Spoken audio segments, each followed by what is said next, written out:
With the Broncos. The horse girl. I have found it. Look, to stop us from getting into this fucking horse, let's get into the new season of Endless now, shall we, boys?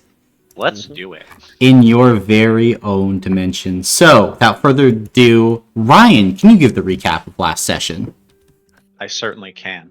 Last session, we started back at Castle Geterix. Harriman had sent those images of a counterattack to the Abyss, so the Abyss ordered a retreat. And Tyros was, shall we say, not happy about this. Mm-hmm. And as he was about to kill Lavaterra, Klaus shows up, bodies him, Mm-hmm. and he runs. So we then pick up 3 days later, Castle Geterix. We've cleared it out, made sure everything is secure. The Caprea has been destroyed. Billions were saved, billions died. And then we get put before Klaus, Lavaterra, the Maiden, Ishin, and Dressel to answer for everything that's happened. We are told how the Silent Queen managed to get in Damathea. It was connected to me. Oops. Of course, didn't know that, but I was like, here's probably how it happened. We learned that Cade was probably possessed and signing off on things that he didn't actually sign off on. Happened to the best of us.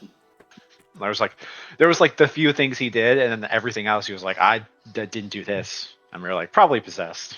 Aizen has a Zaraki inside of him. It's a thing. Yeah, it's a thing. It's there. And Matthias's Aether was slowly weakening the defenses of Castle Geterix, or an effect similar to Matthias's Aether.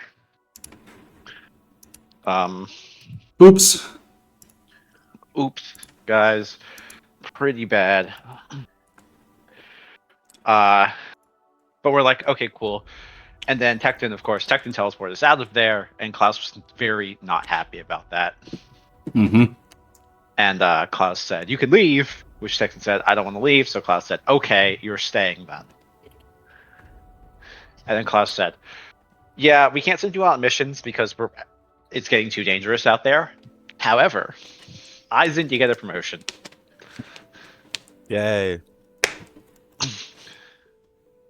Aizen becomes a Scar, and he is given his own castle with his own crew. So we elect to go to Arthurian Fantasyland. Yay! I think level 60, is that correct? Layer 60, yep. Yep. And we get all of our NPC friends, our new castle that floats in the sky. Our new things that allow us to monitor the situations and train and everything in our brand new castle. Mm-hmm. We have our new artificer friend Zippy. Of course, the Q is silent. The Q is silent, don't forget. Important things to note. We can't run automation because if we can run automation, it just has to be supervised so that we don't get a self-replicating machine army. Mm-hmm. Basically, we're not trying to create Skynet. Yeah, Klaus was a little afraid that you guys would create Skynet. And this is a totally fair thing that there's a good chance we might have done.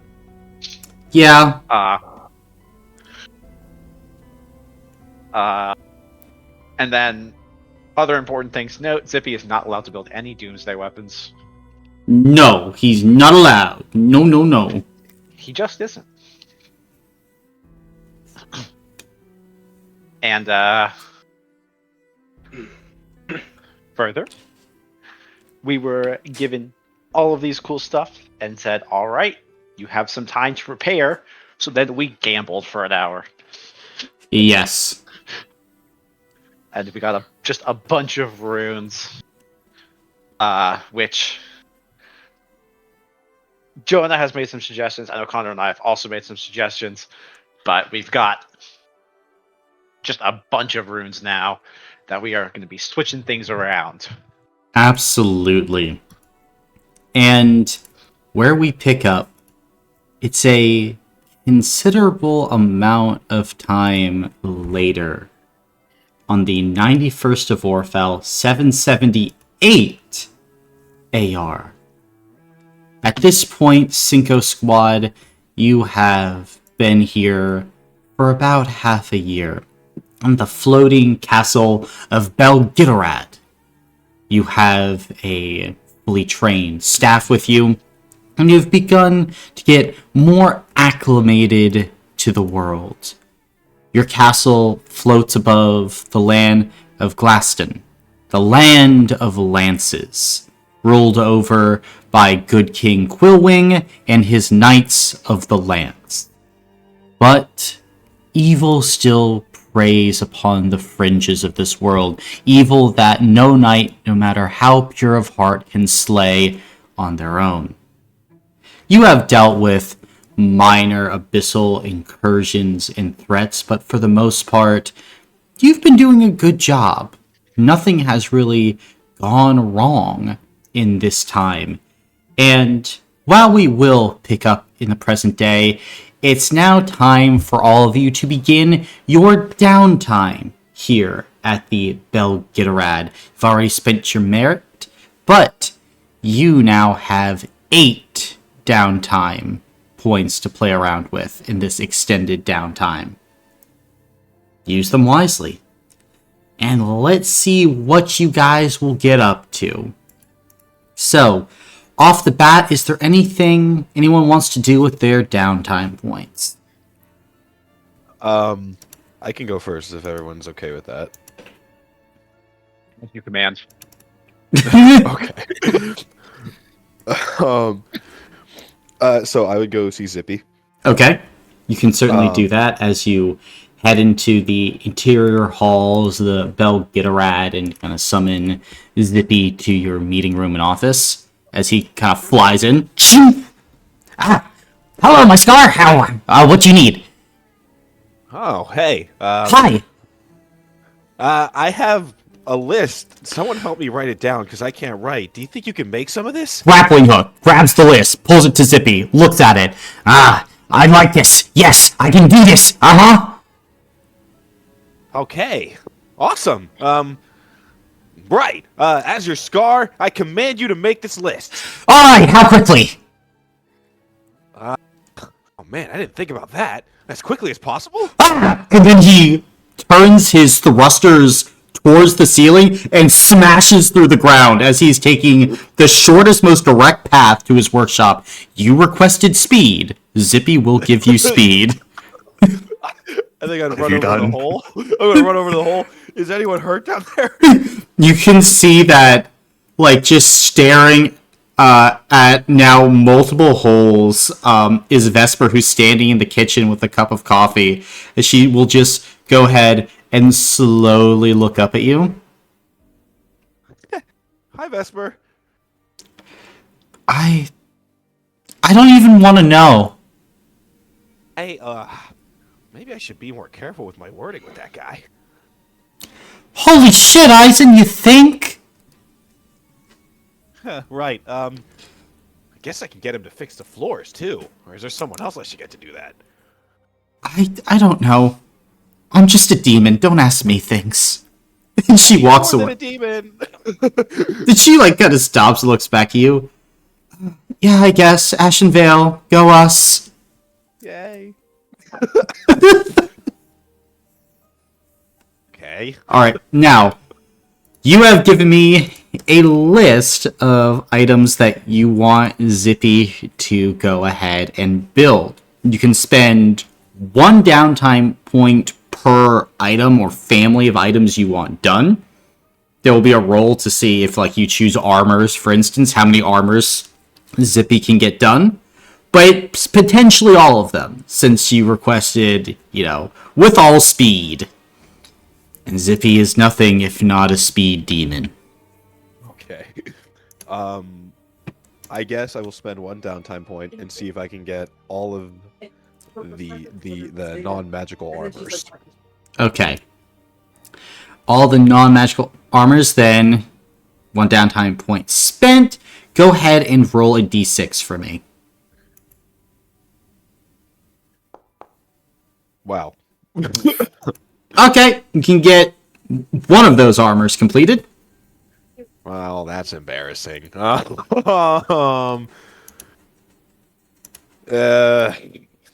I get to choose? Yeah, you get to choose. You're the Scar. Yeah, you're right. We will do the one medium. All right, the one medium for.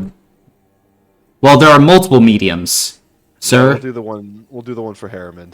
Okay, I was like, wait a minute, Yeah. they're mostly medium. Okay. Yeah. Yeah. Then here, Ryan, as I go ahead and post this armor into Harriman's items, you want to read it out loud for everyone? Yeah, I can do this. Awesome. All right. I have the awesome armor by Zippy. It's just awesome. Sorry. yeah. The Kale and R are silent. Yes, no, that's my bad. I should have known. The awesome armor by Zippy. It's medium armor. It gives 10 stamina and has 2 armor blocks. It has a tag called Awaiting Awesome. This armor is ready to be fit with an enchantment. However, it remains incomplete. Uh,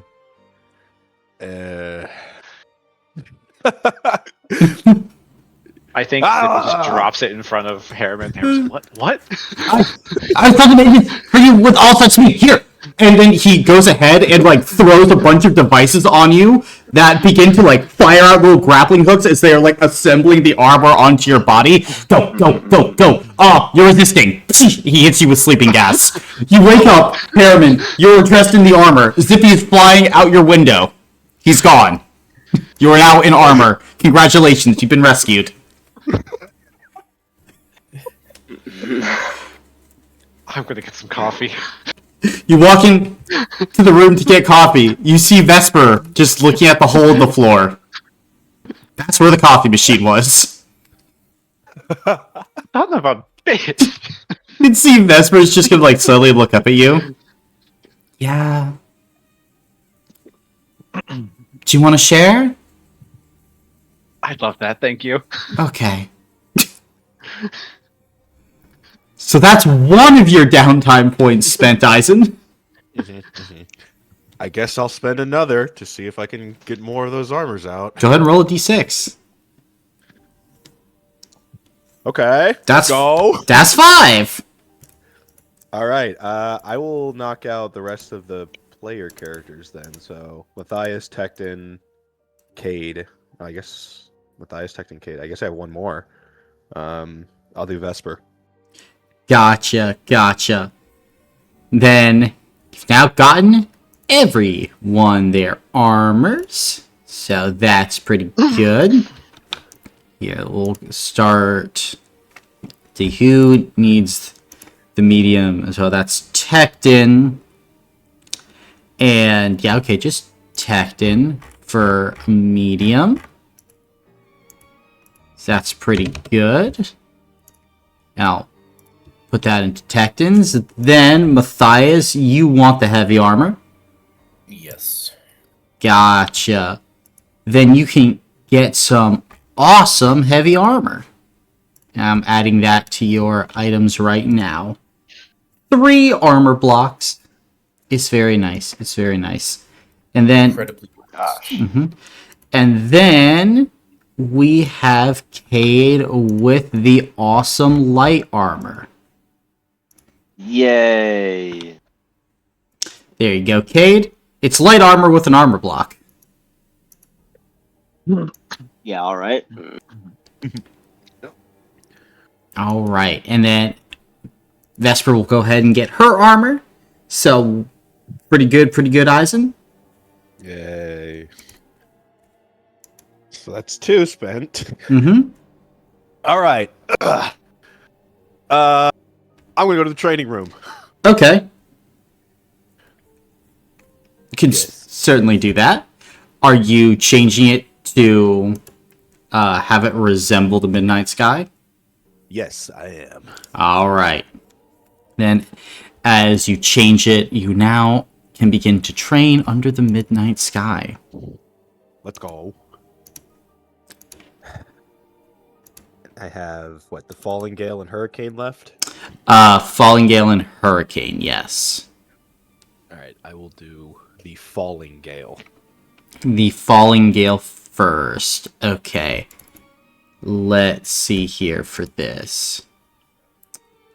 Alright, I'm going to need you to go ahead and make a physical check and a spirit check.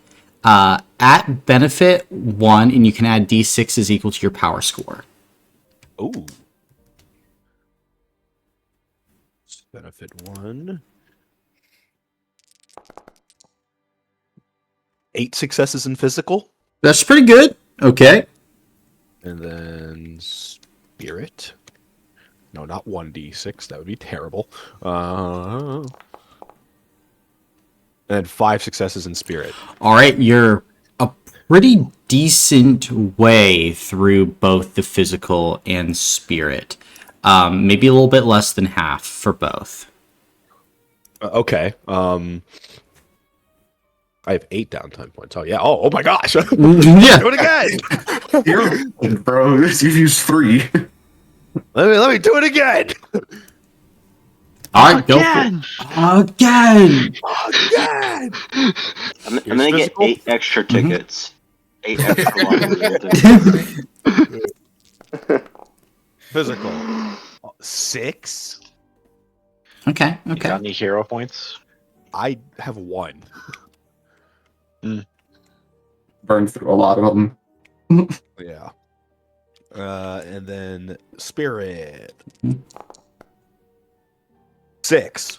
Okay, your spirit is almost all the way there at this point, as you know you have honed your body to endure the physical toll of such a powerful form. Physical, you're still working through all the movements and nuances and all the switching techniques that you have to learn and master to properly use the form, but you're close for each. Again. Fuck. Again. All right. Here's physical. You got it. 7. Yeah. Here's spirit. Yeah, overkill. Let's go.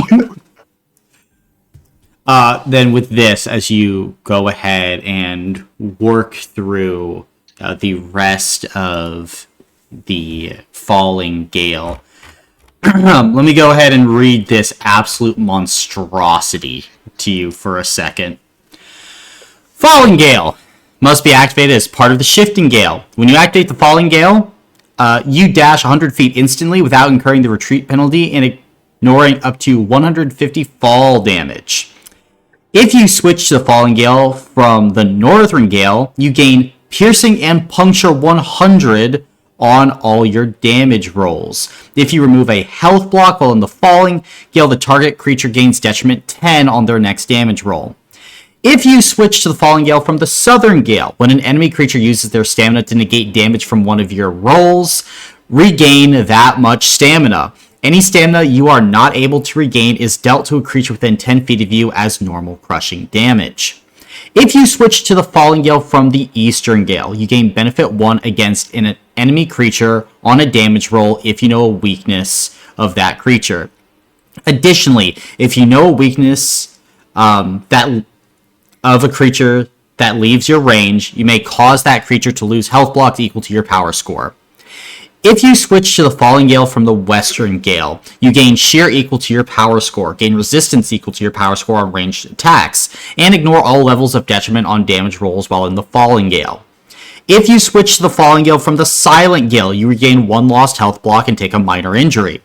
If you switch to the Falling Gale from the Hurricane, you remove 1 condition from yourself. Additionally, you make all damage rolls at benefit 3. If you make a damage roll against a creature, that creature must roll 1d6. On a 5 or lower, the creature loses 5 health blocks or is instantly killed by you. Whenever you kill a creature of moderate threat, you may gain 5 hero points and remove 1 condition or injury from yourself. If you are fighting under the night sky, gain levels of sharp equal to your character level on all damage rolls and ignore resistances. That's pretty good. This is the catch. Dying Storm. At the end of your turn, the Falling Gale ends. It just ends. There's no flowing or movement or shifting. It's just gone. So yeah. There is that. Holy fuck. That was a lot. You're right. It is a lot. It is a lot. I'm gonna go ahead and send this to you. There you go. Have fun with that. Just take all that in. You're welcome. So that's the finisher. The Falling Gale ends. So I would just have to re-enter my martial school? Yes. Is that what that is? Mm-hmm. Yes. Okay. But you wouldn't be able to do it on that turn. You'd have to go full round Ooh, that is scary. without your Mhm. martial. Yes. Mm-hmm. High Okay. risk comes high reward. Uh-huh. You know what they say about gamblers. Oh yeah. You know me, Ryan. Dab me up, bro. Tap you up. All right, 3 more. Where's Martin? Let's go parent. Oh, so true, so true.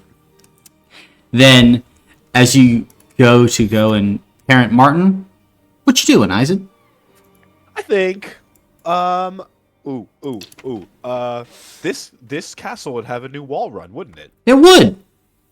It would. And you know what? Maybe I'll even ask if the Splinter wants to come. Splinter, you want to come wall run with me and Martin? As you kind of go up to the Splinter, you can see that they begin to think about it for a moment, and then we'll kind of look at you.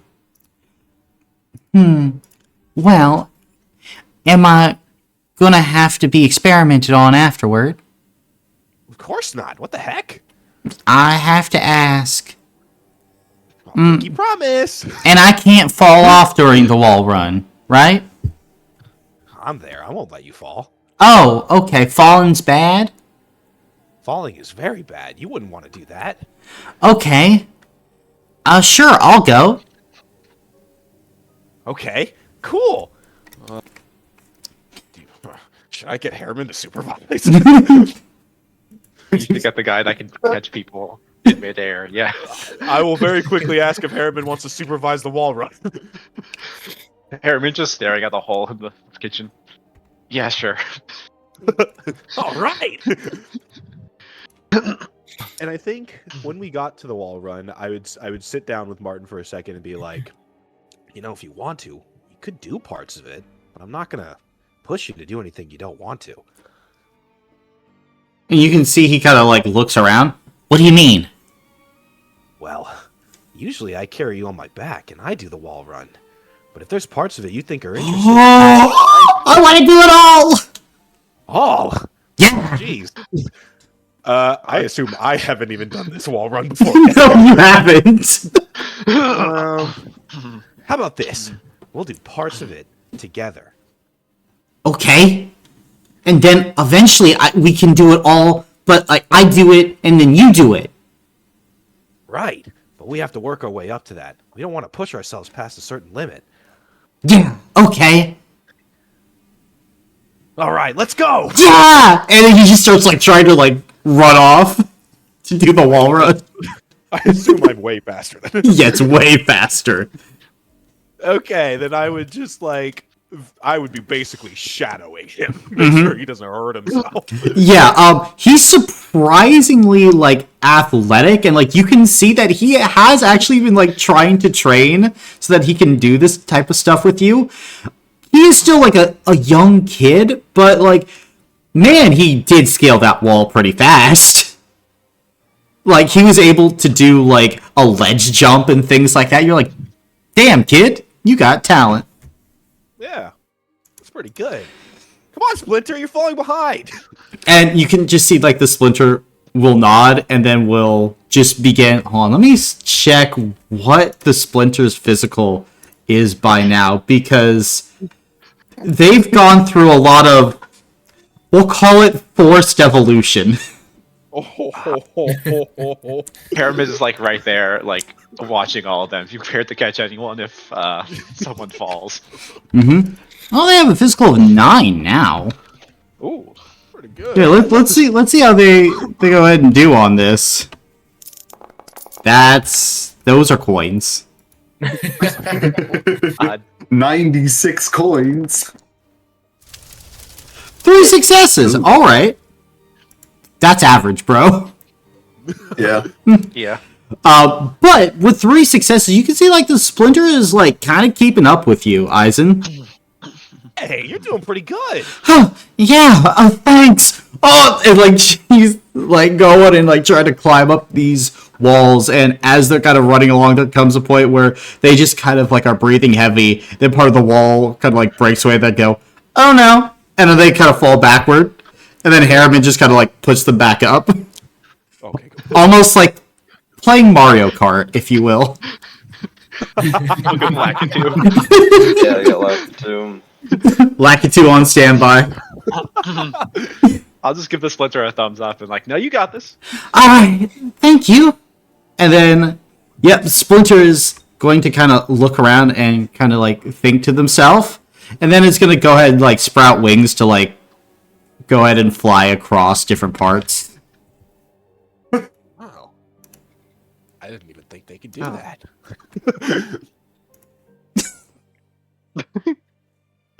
Like Think- that is one way to solve the problem. Yeah, I would imagine Harriman and Eisen are giving each other like a really confused look from up and down the wall. Yeah. And I just think like slowly, Harriman, you watch as like Martin like puts his head into the eye line and goes, "Did you know that they could do that?" This is news to me too.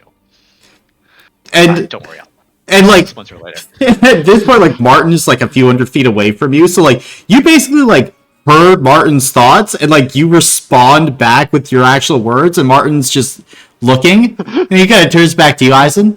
I don't know what he said. Well, I'll just go. Eisen probably hasn't stopped looking at the splinter. He's going to look back down at Harriman. Did he say anything at all? I don't know.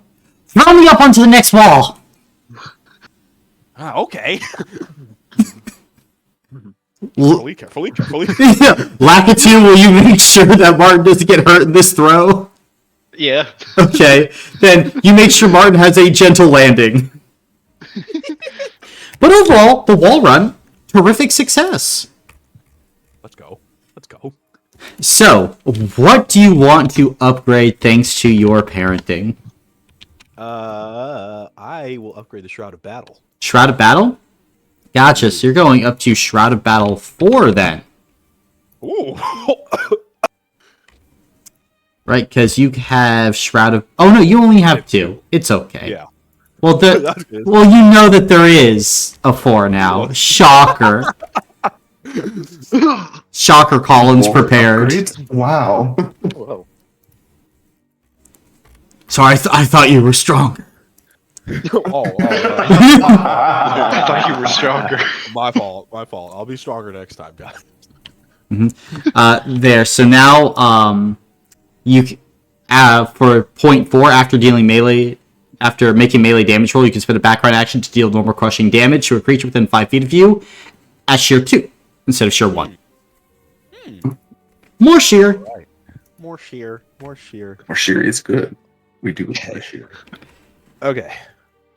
I got 2 more. Yes. Let's get Ashen to Gate 2, man. I've been fucking sitting on this forever. You know, that's fair. That is very fair. So go ahead for me and make a physical check. 5 successes. 5 successes. Good job, buddy. Get Ash in the gate too.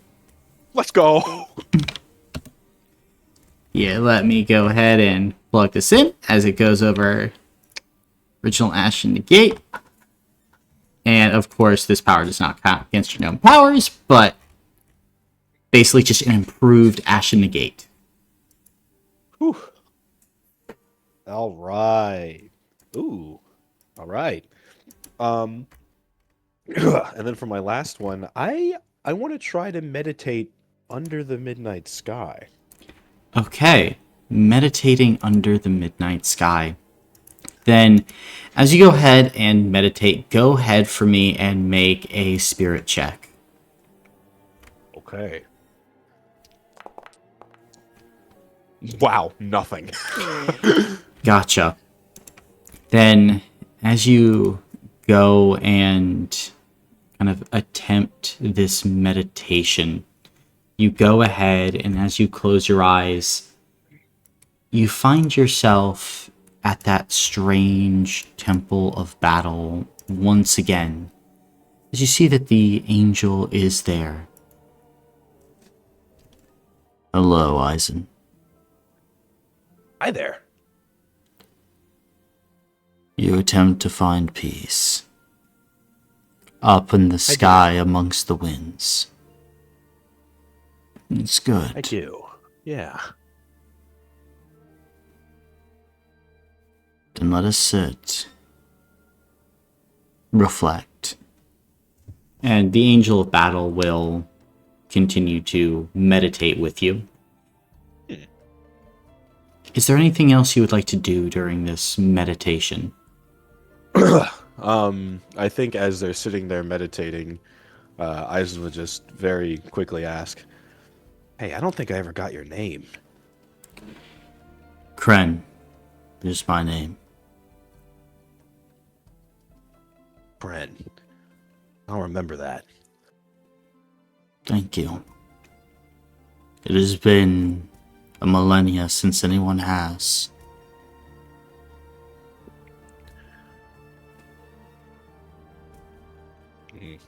I'll make sure no one else forgets it. Thank you.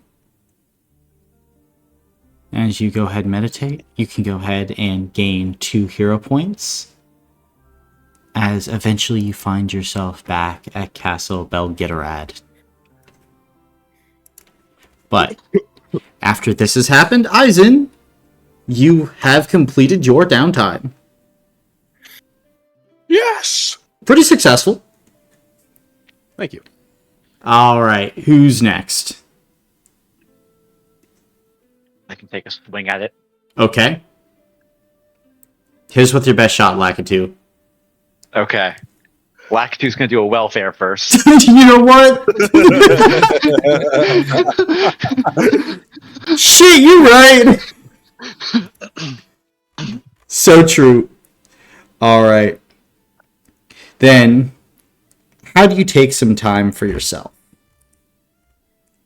I think Hammond would find a place on the castle walls, like on a clear sunny day, and just find a place to relax and enjoy the sunshine. Gotcha.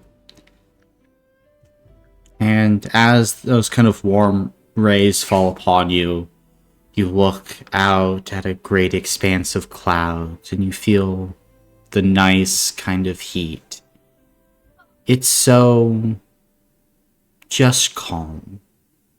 And in a life that has been nothing but calm, it is a welcome relief.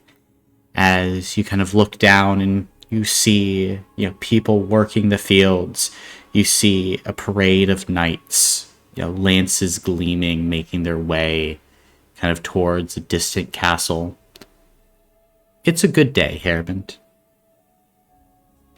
Yeah, you can go ahead and take a level from your welfare. Oh. All right.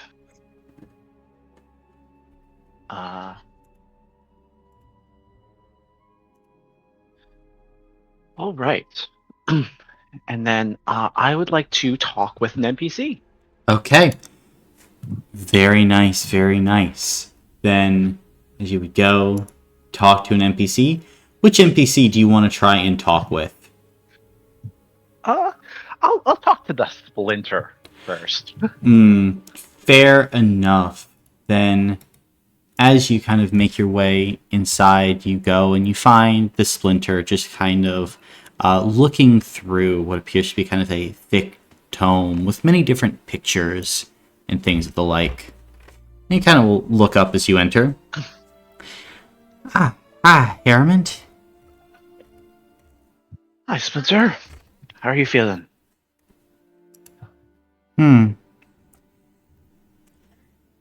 Why do people make beautiful things and ugly things?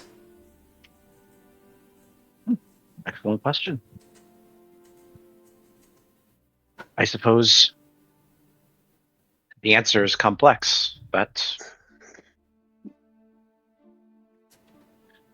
some people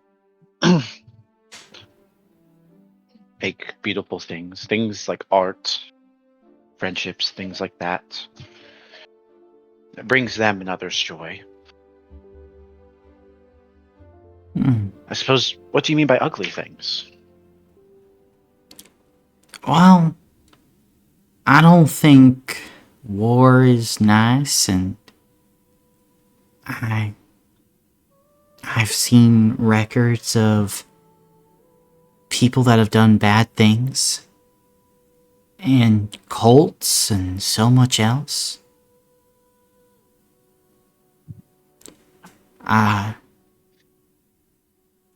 One of the people that worked on me, they said that they were going to turn an ugly thing into a beautiful thing. But that means that when I first came into this world, I guess that you all thought I wasn't a good, beautiful thing. So I was just thinking, why would you do it if you knew that you'd have to fix me later?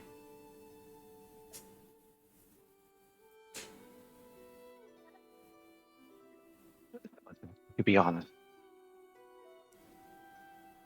I've never thought you were an ugly thing. You were a person seeking our help. And we helped you. And that person who said that to you was wrong. Every person is beautiful. So it makes things like wars and cults ugly, right? It harms people.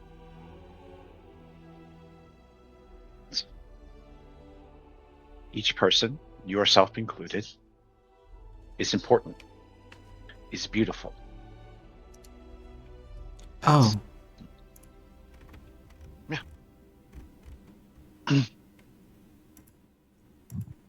I'm a person, then? Yeah. I consider you a person. I've considered you a person for a long time.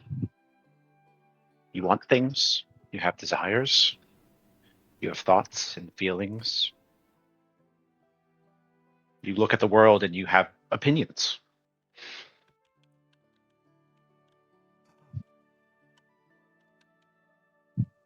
Is that just what it takes to qualify? Very low bar of entry, yes.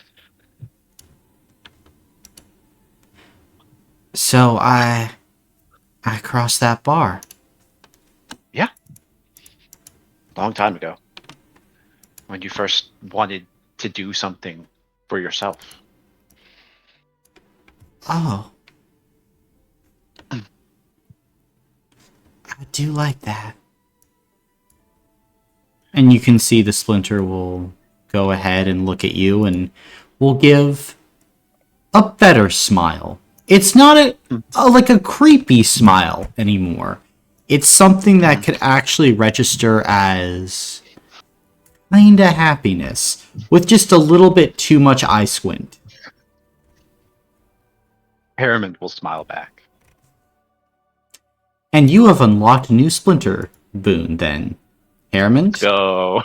Splinter boon actualization. Once per session, a player with this boon may activate this boon as a free action. All players with this boon may teleport within 5 feet of another player with this boon.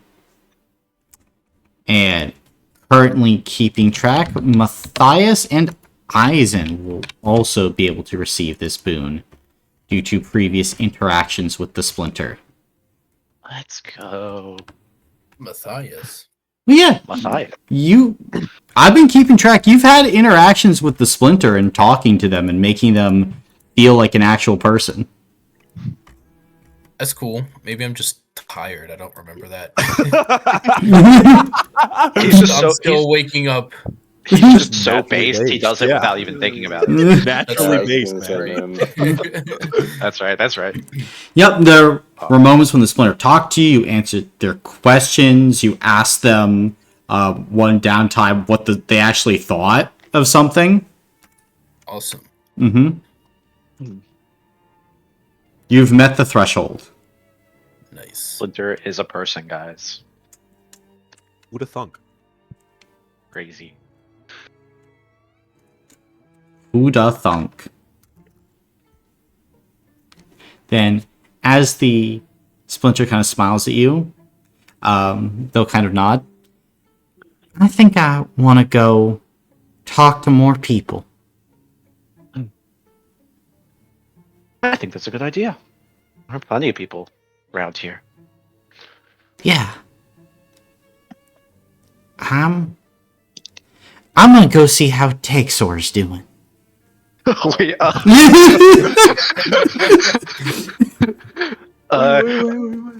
make sure you bring Matthias's parents with you. All right. What? And are Matthias's parents here? They are inside Belgitorad. Yeah, they're not in the room right now, but Okay.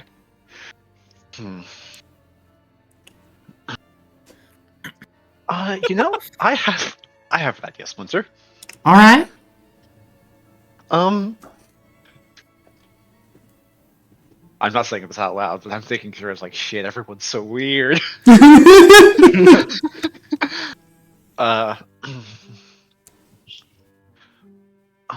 Why don't I with Matthias' parents show you how to cook something? Oh, all right.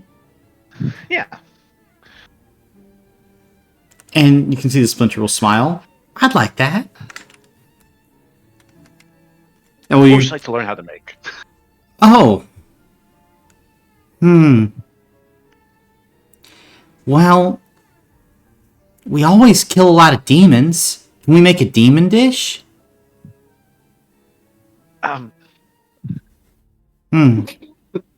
Sometimes they I don't think don't they leave a remain. lot. Right. Yeah. Well, we also kill a lot of people. Can we make a people dish? No, cannibalism is that's a term. Cannibalism is for eating other humanoids. Oh. It's a well- crime. Oh, all right. Well, we killed a pig once. Can we make something out of pig? Yeah, sure. I can teach you how to make some sausages.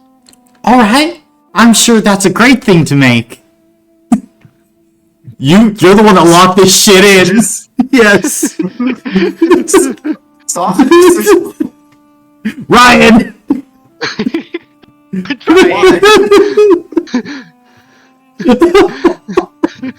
Why of all things?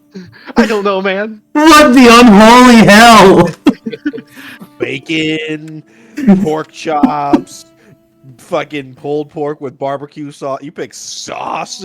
I like sausages. Y'all are just crazy. No. I like sausages. No, it's the making of them. Yeah, it's the making. That's true. Actually, you know what? Yeah. No. You locked yourself into this shit. Okay. I want you to make a spirit check to see if you can play this off Okay. in the process of making sausages. Here we shred the meat. Now we take. Grinder. Now we stuff it inside this little skin.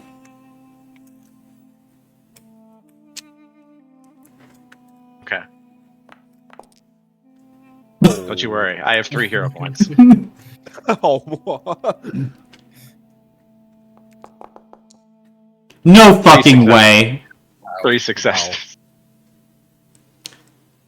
The Splinter is a little uncomfortable, but you gaslight them into making them think it's normal. God. Okay. Well done talking with this NPC. They have self-actualized and been traumatized. You really run the gambit there. I really did. Alright, what next? Okay. 6 left. Let's do some martial form training. Martial form training. Okay, Mistor Nightmare. So, let me check here. You finished the mirroring cortex last time. If I'm Yeah. looking at this right. So, let's see what you got next.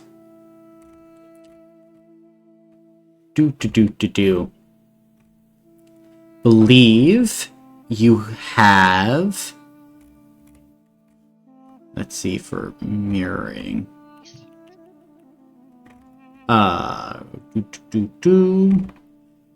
You can explore the spiritual cortex. You can explore the petrifying cortex, or you now have unlocked a branch for a custom cortex. The spiritual cortex, as a reminder, is as a background action, you may activate this cortex by burning all your Scion points. While the spiritual cortex is active, you cannot gain Scion points. When you make a check or damage roll, you gain additional d6s on the roll equal to your power score. When you lose a health block, you gain 1 hero point while the spiritual cortex is active. And finally, once per turn, when you gain a health block, you may deal spiritual damage to a creature that you can see. The damage is equal to your spirit skill multiplied by double the prestige level of your spirit skill. Okay. So you got options. I got options. Spiritual cortex, petrifying cortex, custom cortex. Mhm. I'll hold off on the custom cortex. I don't have any ideas right now, but Mhm. I think I'll go for the petrifying cortex. Petrifying cortex. Cool. Go ahead and make a mental and a spirit check for me. Okay.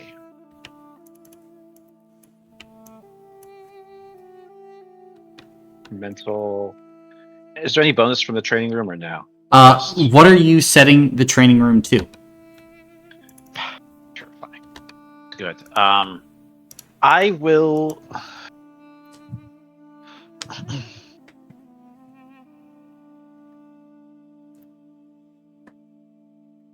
Hmm.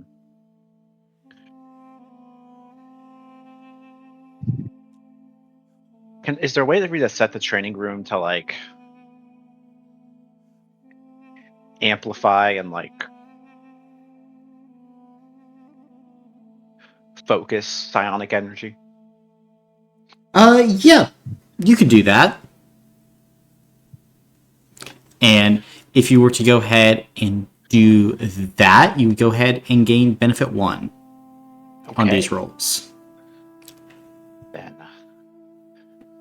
I'd make the mental first. Crazy. I'll spend 2 hero points to start. Used all that luck making sausages. I did. Should be greater than 2, but Yeah. so 5 successes for this mental, Okay. and then spirit.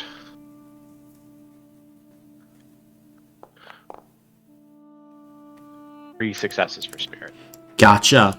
Then, so far with the petrifying cortex, your mental still has a ways to go. You almost are through with the spirit, as like this refined psychic field is really helping you along in that particular style of training.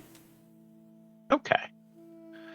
Then I will go ahead and do it again. Okay.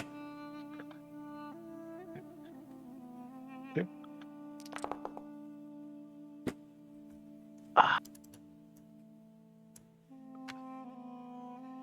5 successes. Mhm. And for spirit.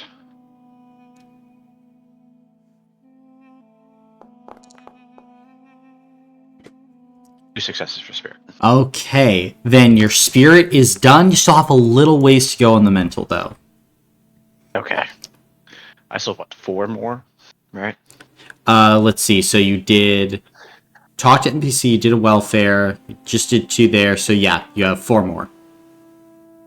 This would be your 5th if you did it again. Yeah. Mhm. Well, let me do it again. Okay. I want to get this done. 5 successes. Easy enough, as you will go ahead and pick up the Petrifying Cortex. Let's see. As background action, you may activate this Cortex. When you remove a health block from a creature, you can burn a Scion point. The target must make a mental or spirit save, your choice. On a failed save, the creature gains the scare condition until the end of your next turn. You gain levels of cheer equal to your power score against creatures with the scared condition. Only 1 Cortex at a time, of course. Okay. So I will go ahead and shoot this over to you. But you got 3 things remaining. 3 things remaining. Okay. Let's do talk to an NPC again. Okay. I'd like to talk to Modwin. Fair enough. As you would go and you would find Modwin in the communications room, she kind of looked to you and kind of gave you a half smile as you went ahead and began to enter at this point, Harriman. Hi.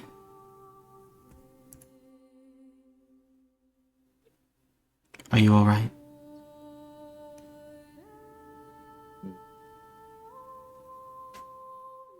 Holding it together, I suppose.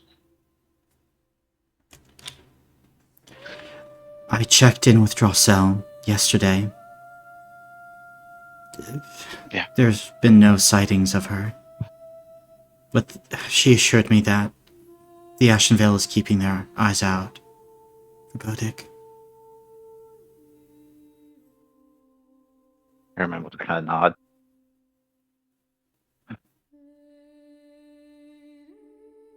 I don't get it.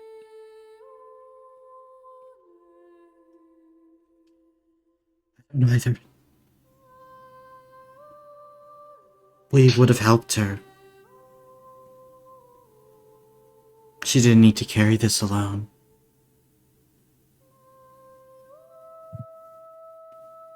We could have found a way.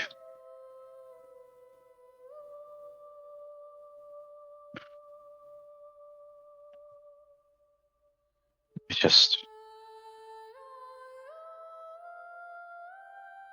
so many things are making sense now that weren't before. I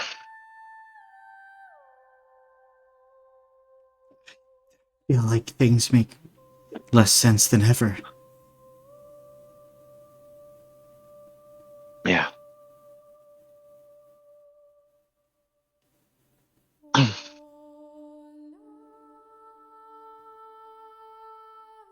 Do you She... remember that night? Oh, go ahead. No, Please, I'm just so lost. Remember that night we were with the orphans? We were heading to that village, I the do. one beset by demons, and I couldn't lead us there, no matter what. Mm-hmm. I tried. I got kicked out. Yeah. And Bodig got you to follow. She did. I mean, and I guess I would have, anyway. I mean, we couldn't just leave you. I know. It just...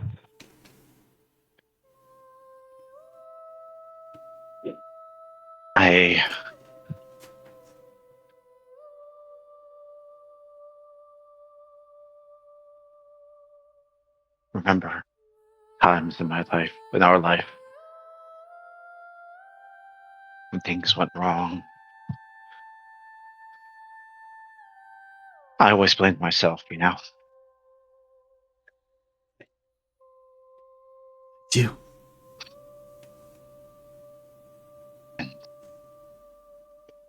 I don't know. Idea that Bodig could have done something. I don't know. So it's all her fault. I don't know. Probably not. But she knew. She knew.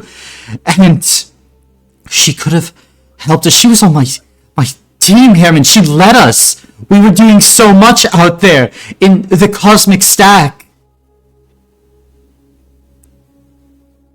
What if we were doing more harm than good? What if she was doing something? You weren't with her. I was. I have blood on my hands. Muswin, you are not at fault here. Not at fault? How? If anyone should have known, it should have been us. And we didn't. And like you said, there were signs. If we would have been more aware, more attentive, if we would have done something. Anything.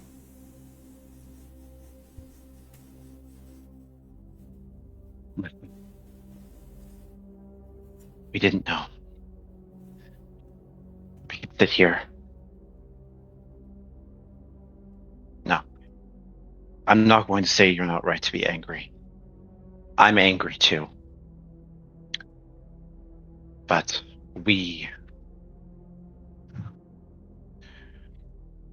I don't know if Bodig brought us into this. We brought her into this. But we will find her, and we'll get to the bottom of this.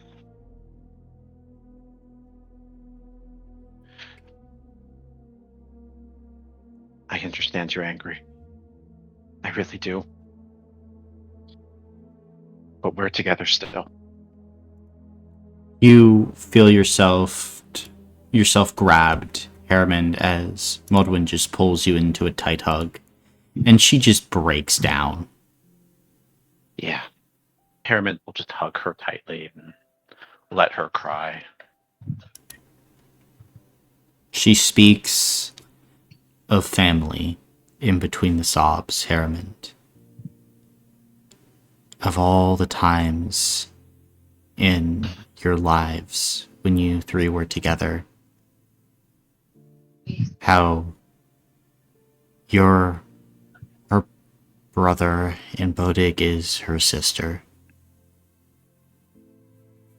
But mostly just about the loss that she feels. Something similar brews in your heart. Yeah. Modwin is a people person. And it is only natural that only people could hurt her like this. Only the relationships that she treasures the most. Yeah. Harriman will hug her tightly. And I think there's more anger in him watching the pain that Bodig has inflicted on the Modwin. Mm. They were family. And this is a pivotal question, Harriman. Are you still family? Or has something died within Harriman's heart?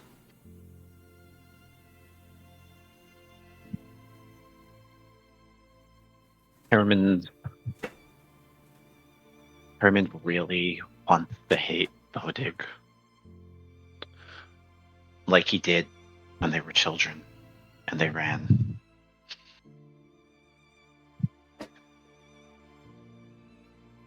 But there is a part of him that imagines the three of them sitting on that castle wall, enjoying the sunshine together still. Mhm. Bodig fucked up, yes. Bodig will be punched, yes. But Harriman holds out hope that Bodig can be turned around.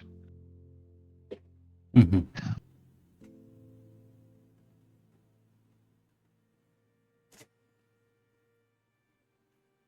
And in this moment, as you feel these emotions, two of you are still together.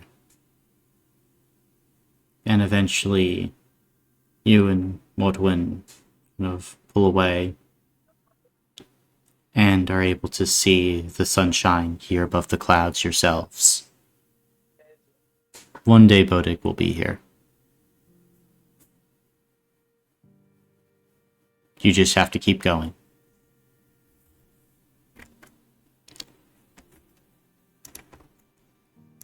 But at this moment, what benefit do you want from talking to an NPC? Good question. Well, thank you. I tend to think I ask pretty good questions. Yeah. Honor, did you want to try that combination form you were thinking about? We can, yeah. You'd have to remind me which one I talked about. I was hoping you'd remember. I guess never mind. We'll talk about it later. We'll talk about it later. I mean, if you spend an extra downtime point, I will allow you guys to come up with the specifics of the form later. You just need to, do the proper things for the combination form now.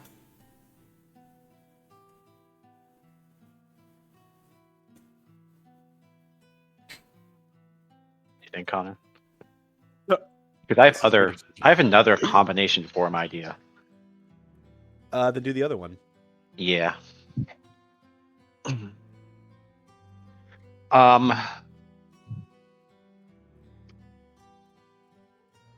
So I had this idea called, Okay. or a combination form, Harriman and Vesper. Oh, okay. Because Vesper, a lot of her healing is touch. Mm-hmm. So I was thinking of something, I don't know, like calling it something like the healing cortex or something, but like a way for Harriman to help Vesper heal people that are further away from her. Gotcha. That's the basic. I'm thinking about this because it would be good to like get some like if Eisen was in the front and Vesper was super far away and Eisen needed the health block. Mm-hmm. Like do that quickly without like Vesper necessarily being too far away or having to get in close to an enemy. Yeah. And you can certainly go and begin to do that. Let's see here. Probably. Yeah, that would work. Are you ready to try and create this combination then? Yes, I am ready. Alright. There are no dice rolls for this. Okay. Instead, in order to make a combination form, you and the other individual need to closely know each other. So, I'm going to ask you some questions about Vesper.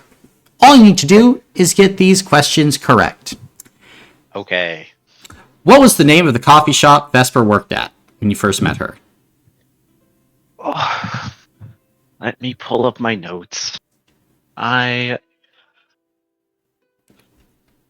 it's the Kavef arc. I know that.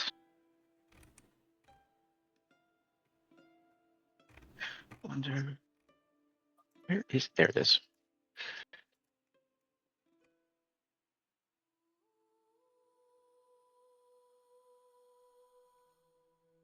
Let's see here. Ah.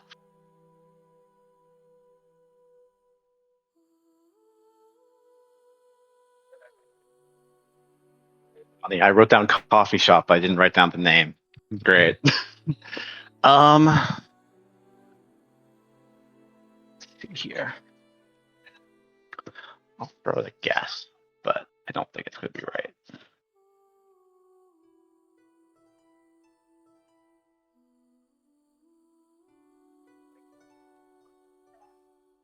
Um,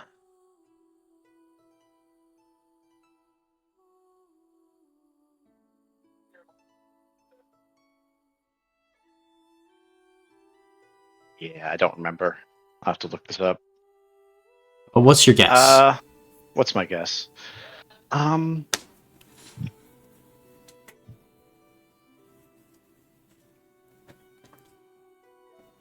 my stand is in my head. I'm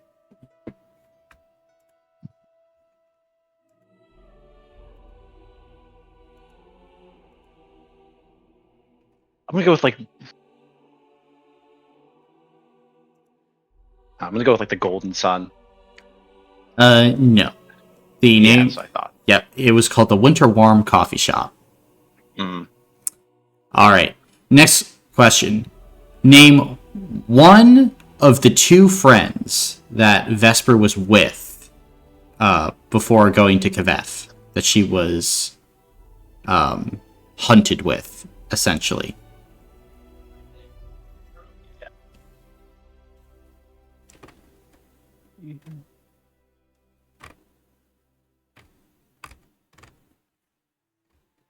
Mm.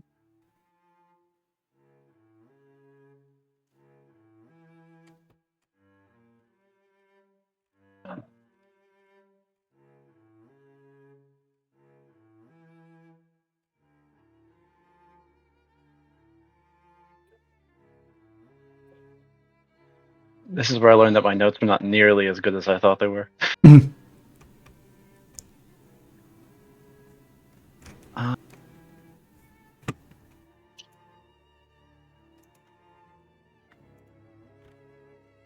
Mm.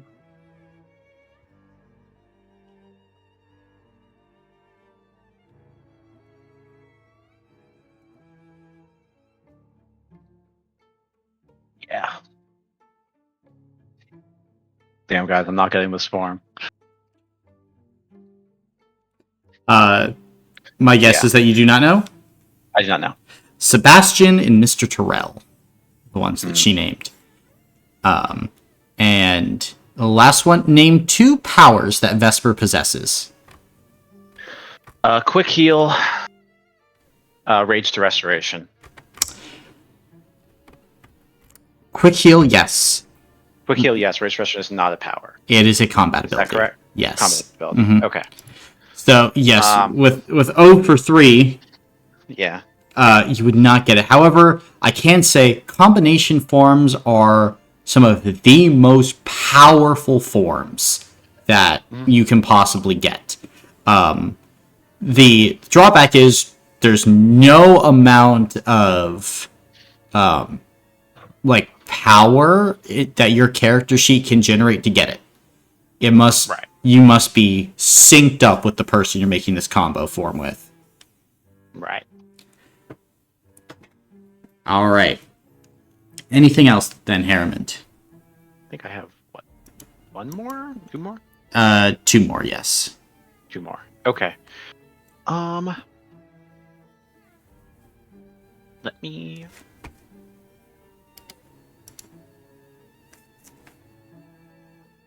do some special form training. Special form training. Okay. Do you like that? What are you looking at?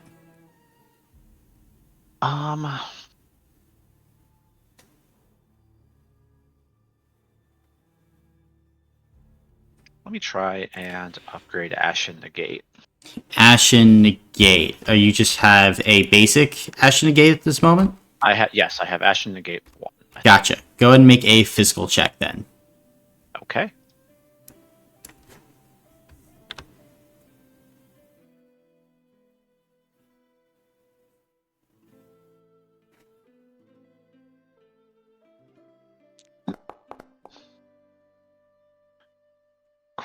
easy. I'll spend 2 hero points. Okay.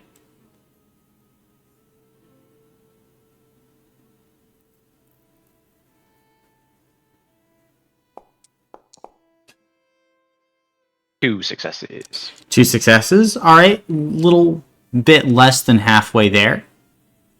Okay. We want to go again? No, I wanted to talk to an NPC again, if that's okay. Sure. If not, Yeah, yeah. I want to talk to Vesper. fair enough. Then, this point, you can go and track down Vesper on one of the walls of the Belgitorad. As you make your way towards her, you can see that Vesper, at the moment, is currently like writing in like a journal, and like she'll see you approach and like just kind of gently close it.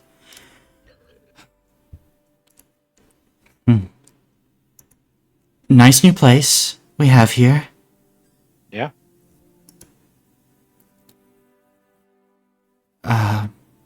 So I guess no ruby jewelry for me anytime soon. Probably not. It would feel like it would ruin your vibe, you know? I'm more of a gold person. Yeah. Gold is good. Oh, you just came up with that now, huh? What can I say? I'm a forward thinker.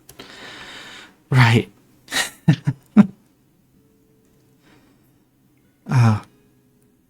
Man, Eisen. Scar. Yeah.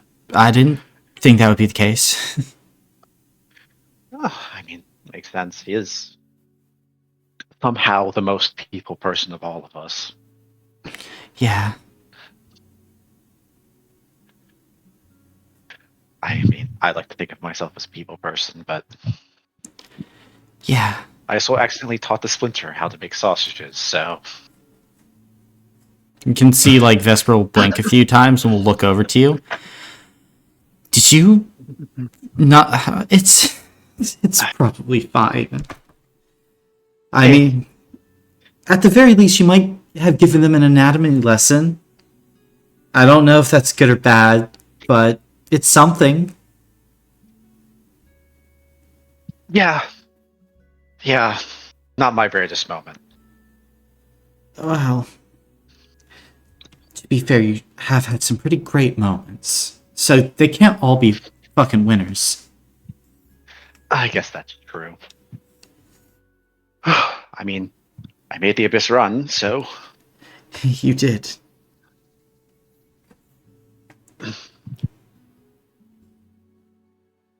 how are you feeling post resurrection? The same? I feel like I shouldn't, but I do. Okay. I think I've died before, but it just doesn't really stick. Right. That would make sense. But whatever happened with that thing, it felt different. It felt like I was falling into something so much greater than me, but like it was me, too. Yeah.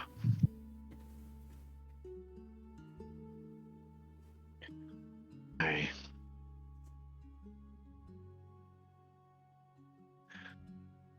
glad we were able to pull you back.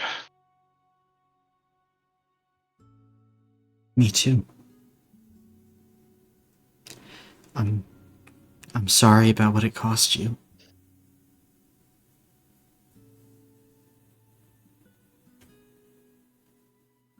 Honestly, it didn't really cost me anything. And whatever cost is offset by the fact that you're still here. Yeah.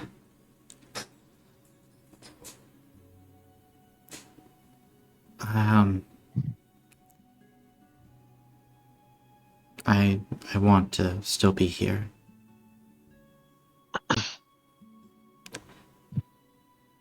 can't believe how much my life has changed since you all chased me through the streets of Kvev.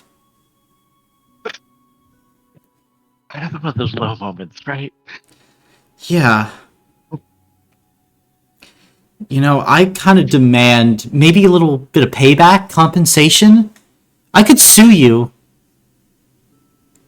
Oh. All right. What kind of conversation are we talking about here? Fuck, I don't know. What you got? You're not like the most rich, I don't think. Sorry. No, I did grow up as an orphan. Let me think here. I could make good food. You want dinner? I'll take dinner. Sure, yeah.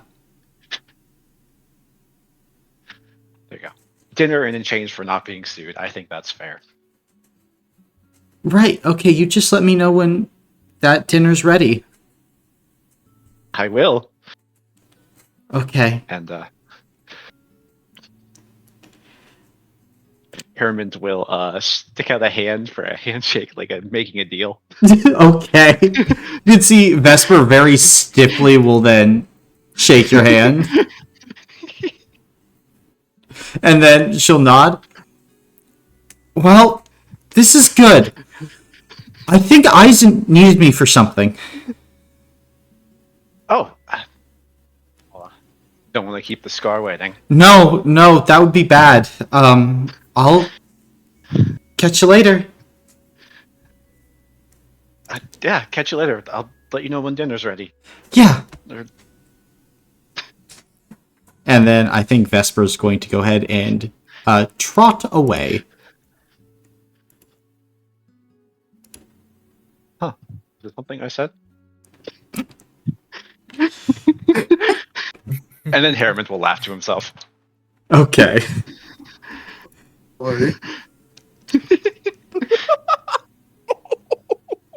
Oh no! It's happening again. What are you talking about? What you want, Harriman, for your last thing? Oh, that's a good question.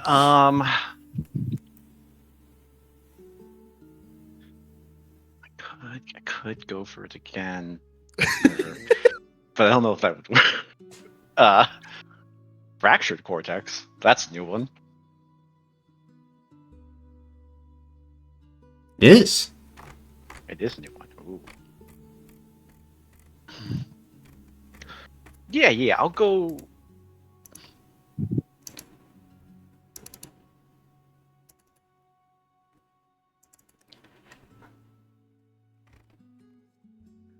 I will go for the fractured cortex, I think.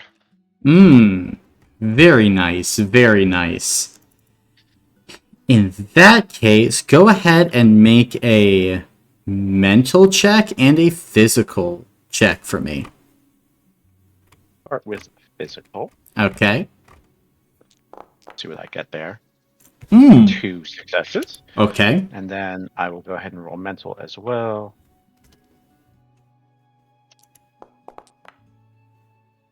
Wow. 2 successes. That's crazy. Surprisingly, you got the physical, you didn't get the mental. Crazy. Okay.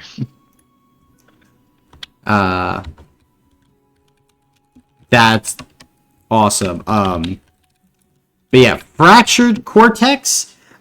It's a cortex about making sure an enemy loses attacks. So you get that. Okay. But yeah, I think that is my downtime. That is your downtime. Who's next?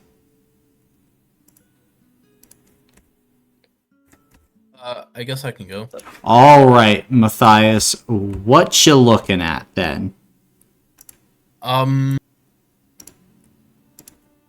Let's see. First of all, how far am I on my like martial forms? Like, I don't know how many. How many do you have right now? Is the question. I have 4: rot, cremation, bloat, and decay. You are not that far. Yeah, I figured. Yeah, you're not Um, too far into it. Here, let me see. What you got? Yeah. So next up for you, you have the option of Ember of Cinders, or now you also have unlocked Custom as well. awesome. I think uh for my first one, Matthias will go to the training grounds and do the Ember of Cinders. Ember of Cinders. All right, then this will be physical and spirit checks for you. Spirit. Okie day. My man just hit me with the Okie Day. That's crazy. Yeah. Yay. He's got you there. Fuck, dude. Where's the greater than sign? There it is. It's like whoop-de-doo or whatever the fuck Brandon says. Yippee, yippity This doo. is spirit. Wow, 4 successes. pretty good. And then physical. Mm-hmm.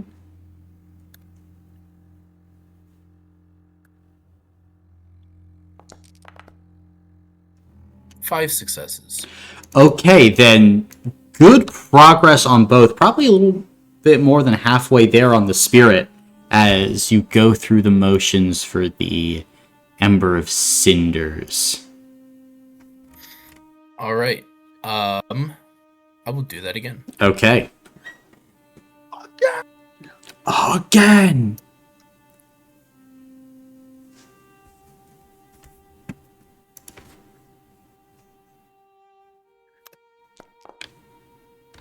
Oof. Let's see, was Uh, that I your have- spirit or? Yeah. Uh-huh. Gotcha. Wait, well, your first spirit was 4 successes, right? Yeah. But you rolled 3 But you only rolled 3 d6. dice. Yeah. Oh. It might help if I Yeah. rolled the correct amount. Yeah. So 4 Might be more. useful. Mm-hmm.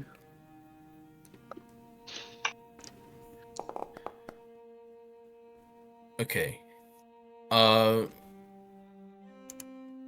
I will use 3 hero points. Gotcha.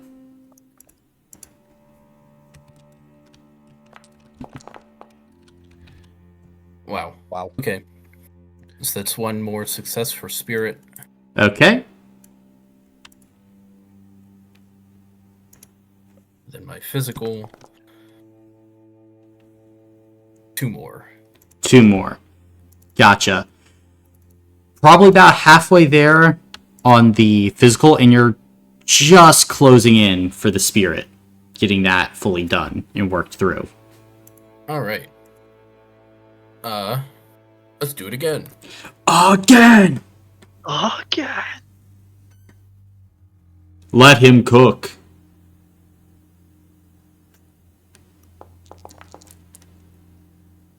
One more success for spirit. Okay.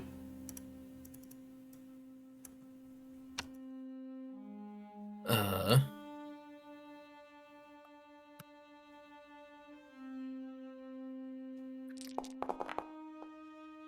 three more for physical. Okay. Then you are right on the cusp of what you need for spirit, Ugh. and just a little bit more for physical. All right, let's do it again. All right. Fuck. Jeez. Stop feeding! Stop feeding! Consume. Okay, three more for spirit. Okay, got spirit. 4. 2 more for physical. Gotcha. You got spirit. You just need a little bit more for my physical. gosh. One more. I know, dude. If you would have Ugh. got 3 successes there, you would have gotten it. All right, well, I guess I'll do another one Mhm. for to my physical. Watch this be like 5 or something stupid like that. It will be. It will be. It invariably is. Yeah. Yeah. Oh my! Ah. Villain point. No, don't act. Villain point. That would be diabolical. But hey, Ember of Cinders is pretty good. As a background action, you may activate this Ember on your turn by intentionally losing 1 health block. You take no injury for the loss of this health block. While in this form, you gain the following benefits. Levels of Sheer equal to half your power score, rounded up on all damage rolls. A shield rating equal to half your character level, rounded up. You gain 1d3 hero points that are lost at the end of combat. An extra 150 feet of movement on the turn you sacrificed your health block. Amazing. So, it's pretty decent. Now, you are losing that health block, but That's okay. yeah, a small price to pay for victory. That's right. And I'm going to go ahead and shoot all of this to you. There you go. Nice. Well, I think you have 3 left. 3 downtime points left. Yeah. Let's see.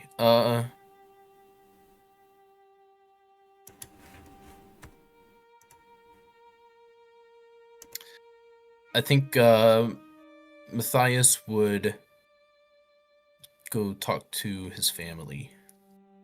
Gotcha. Then you can certainly go and do that, as you can head in, go and talk to your family. You see your father and your mother and your sister there as well. What are you doing as you enter this space? I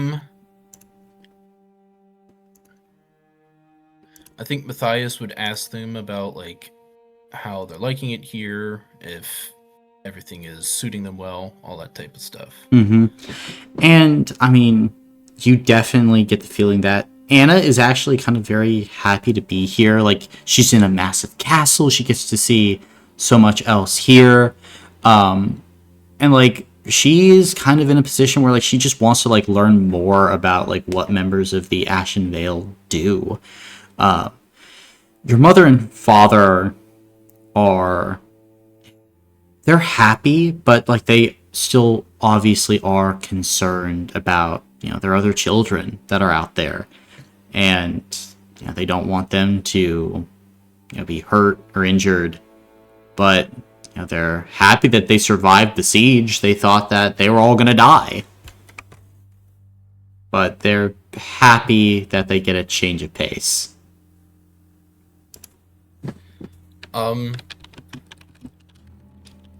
I think Matthias, he would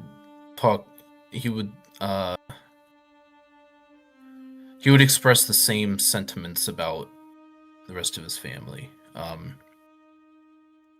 I had the chance to talk to Matthew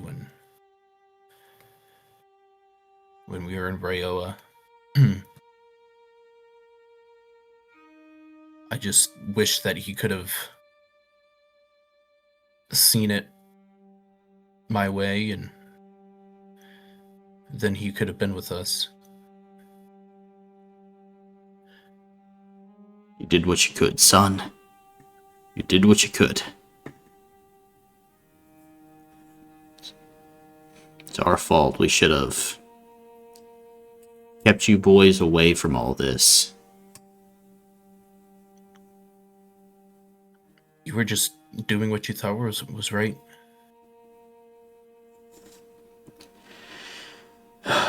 Oh, the road to the hells is paved with good intentions.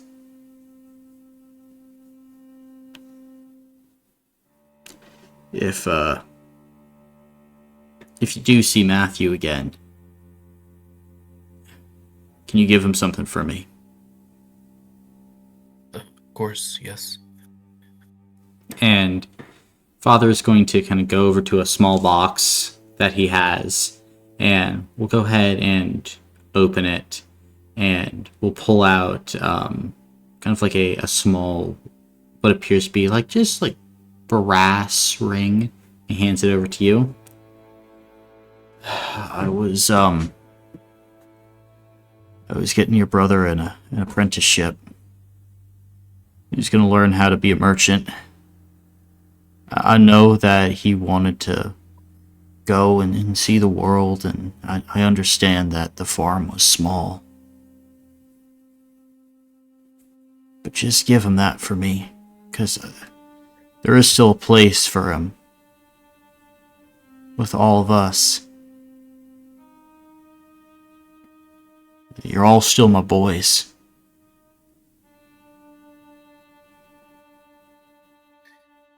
Matthias will take the ring. He's my brother too. If I ever see him again, I'll get this to him. Hopefully I can get through to him. Thank you, son.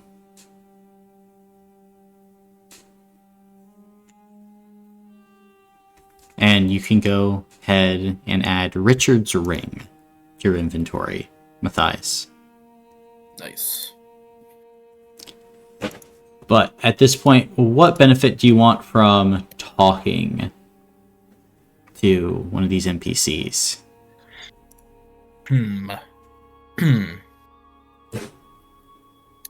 I think Blaze of Spores sounds pretty cool. Blaze of Spores. Okay.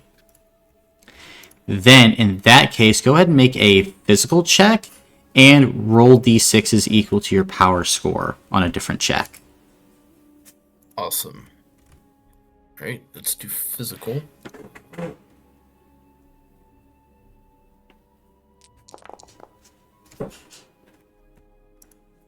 Two successes. And then you said equal to my power score? Yep. Which is 5.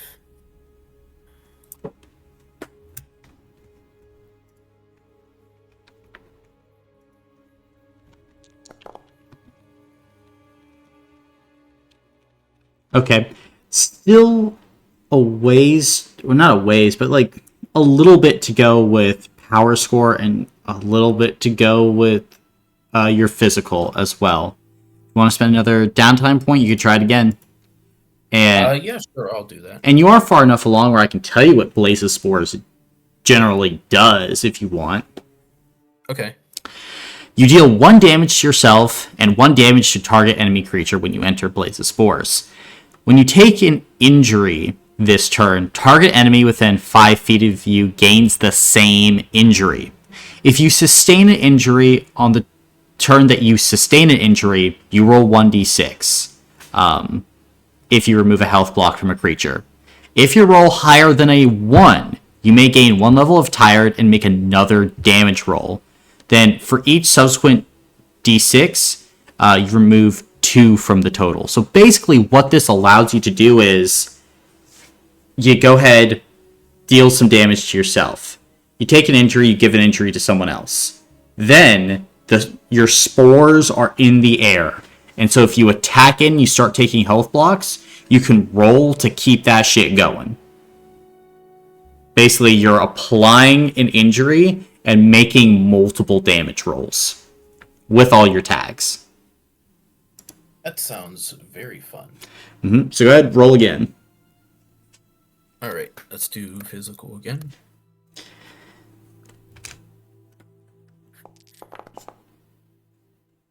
Three more. Yeah, well, 5 is what you needed, so... Nice. And the power score. 2 more. Yeah, you got it. Awesome. Then, after the session, I will go ahead and add in Blaze of Spores for you. I can now also say that Blaze of Spores requires some conditions to be met. In order to activate Blaze of Spores, you have to have the on fire condition, you have to have the poison condition, and you have to be outnumbered. But, if you have all those things, you couldn't go off. Cool. And I think you have one more downtime point to spend. I do have one more downtime.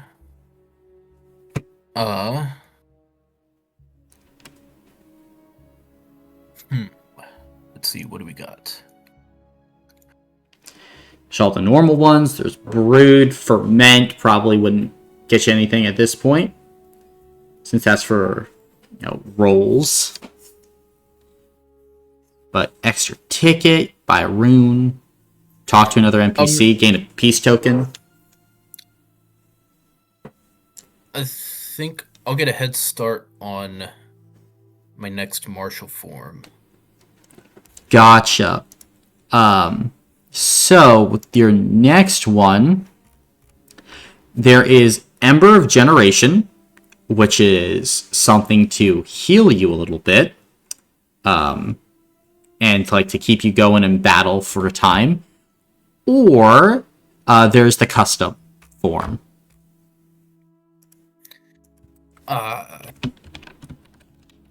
Well, I don't have any ideas for a custom off the top of my head, so I'll go with the generation. Gotcha. Then go ahead and make a physical check and spirit check. Alright. Oh, and mental too. So yeah, just give me one of everything. Everything. Alright, spirit. 2 successes. Okay.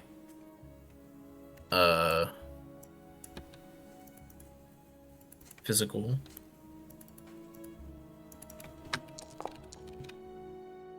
3 successes.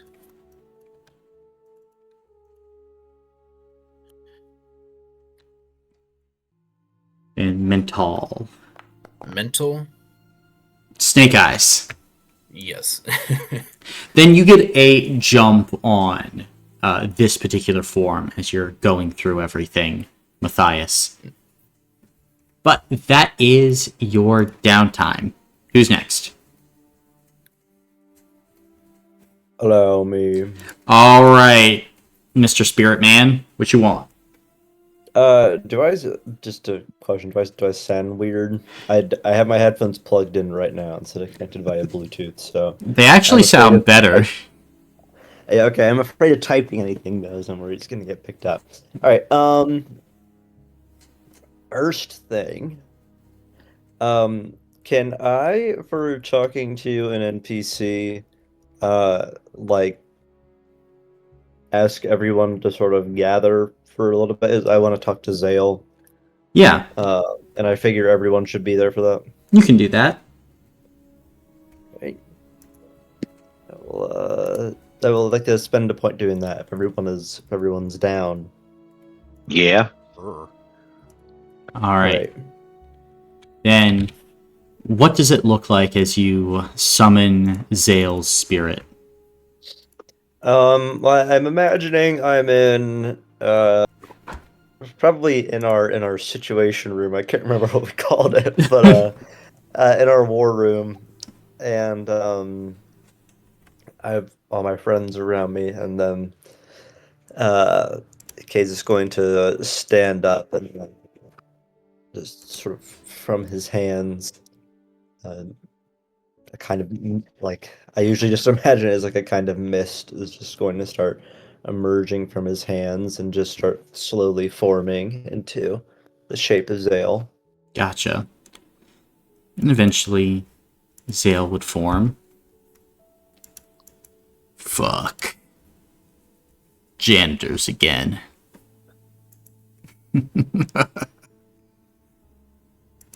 I didn't expect this. Neither do we. How you boys been?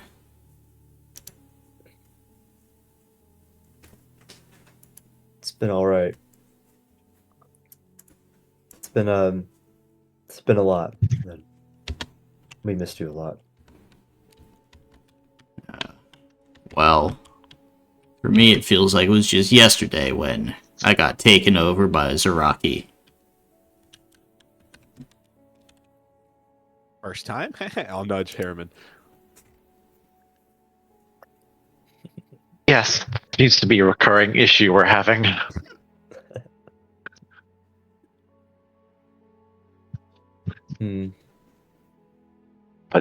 It's good to see you again, Zale. Likewise. How's the Ashen Vale? Well,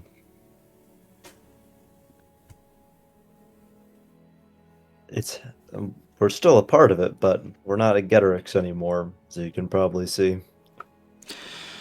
Oh, seems a little bit too sunny. Yeah. Well, I guess the Ashen Vale is still standing, and we survived a siege at the Getorix. Hmm. The things have been hard. We lost Klaus for a while. Hmm. I don't know how that would come to happen, except for, well, I guess that would make the scene that I woke up to make a little bit more sense. Yeah. Yeah. We found you as we were undoing the arcanophages that were affecting Klaus. Well, I'm glad that you did.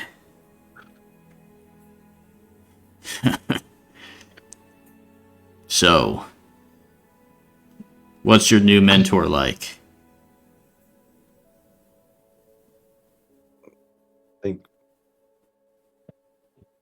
Kate is just going to sort of like a, kind of a grimace is going to come across his face. Well, for a while we had Tharl Pyre. Tharl, good man. Yeah. One of the best. That scoundrel. I'm surprised they ever got him to settle down and take on some rookies.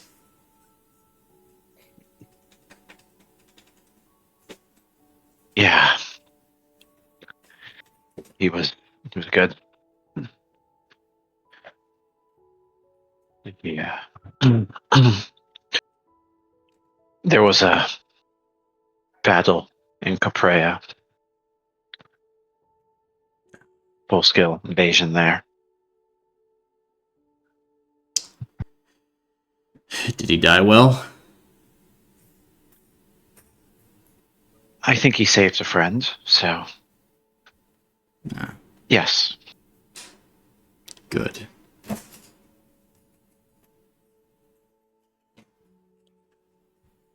That's good.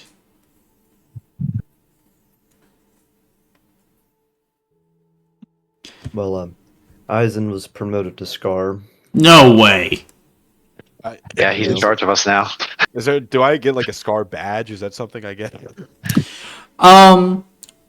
Not really. It's just like... Yeah. It's just noted that you're a Scar. You could have Zippy make a badge for you. I think it would be funnier Pretty if tight. Martin just wrote Scar on a piece of paper and I just hold it up real proudly. Okay, the R's are backwards. The Scar. Yeah, his eyes are smiling like really, really wide, so wide that his eyes are closed.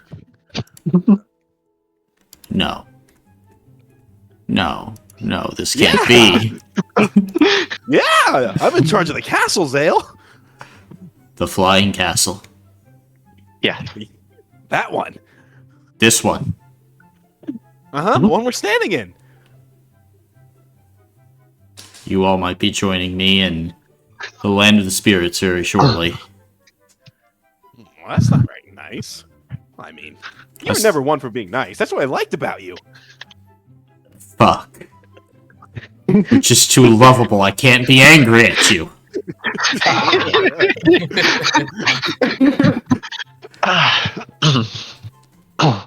It's all right. I have them here to guide me. I'm not doing this alone. Well, I hope you have all grown significantly since the last time I saw you.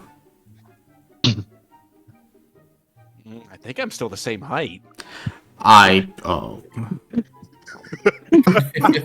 Oh no. Oh no. I think Harriman's just kind of snickering. Oh, by the 12th, give me strength. Well, I suppose that if there was anyone that was going to eventually work their way up, it was going to be you, cockroaches. Yeah. Well, when I first saw you, I knew that you'd get places one day. Congratulations. Thanks. Yeah. Couldn't have done it without you. Me? Well, I taught you Ash and Negate. You all dug deep for the rest. I'll try to help however I can in whatever form I can. But that bastard still has my body. And now I suppose with me untethered to it, he'll be a full Zaraki now.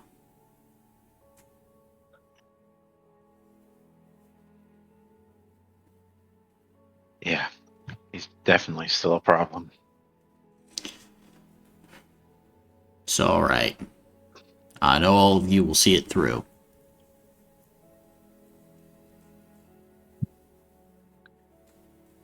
Yeah, we will.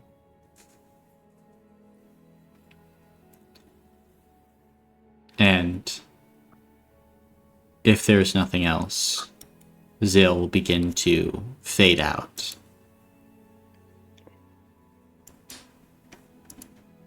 Then, as Zale fades,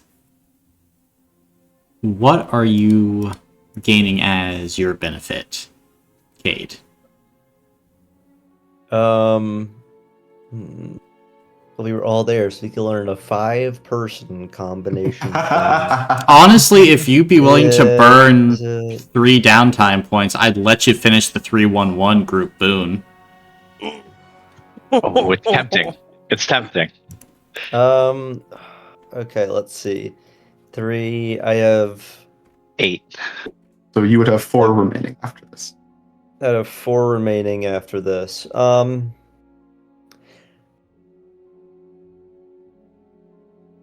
You know what?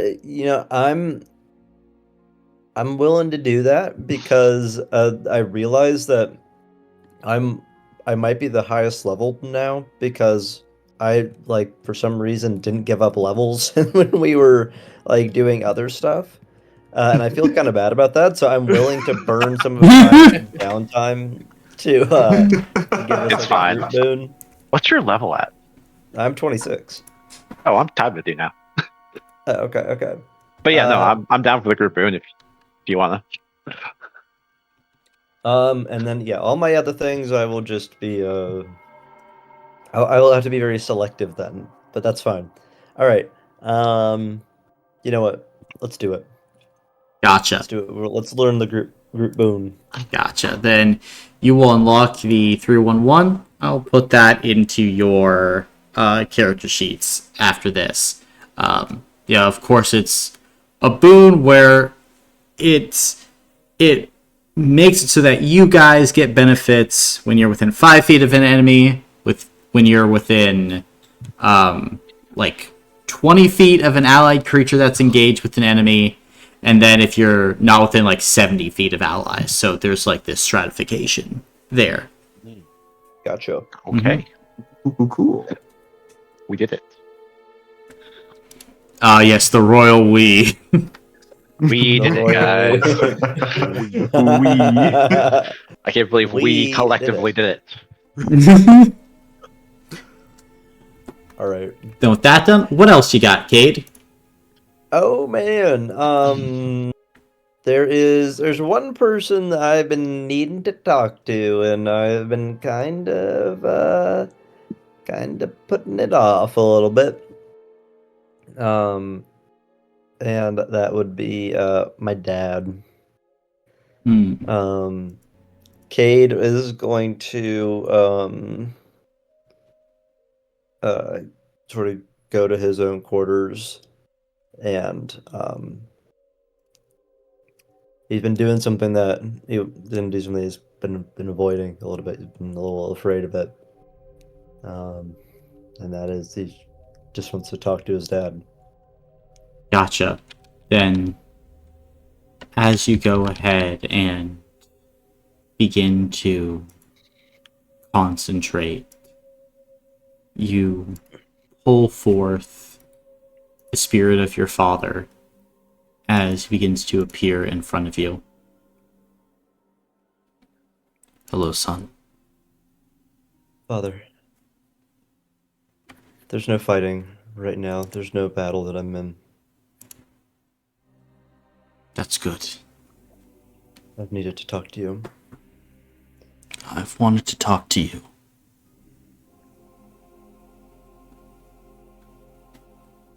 Please. How are you?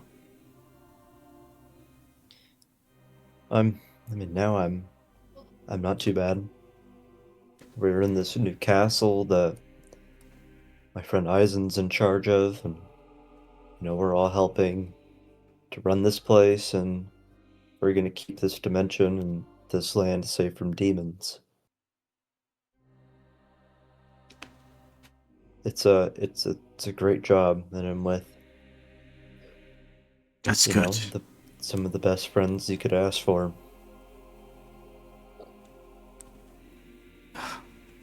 I'm glad that you found a new life. Away from all that was coming. And away from them. What happened, Father, to the family, to you? Did you know my professors? Did you? It's just all so much and so terrible.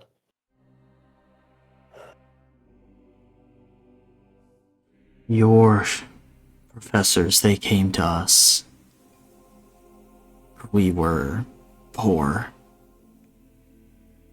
There's constant fighting near Fort Faulkner. Beasts aplenty, it's hard to pull a crop. But you showed so much potential. And they offered a scholarship. How could we refuse you?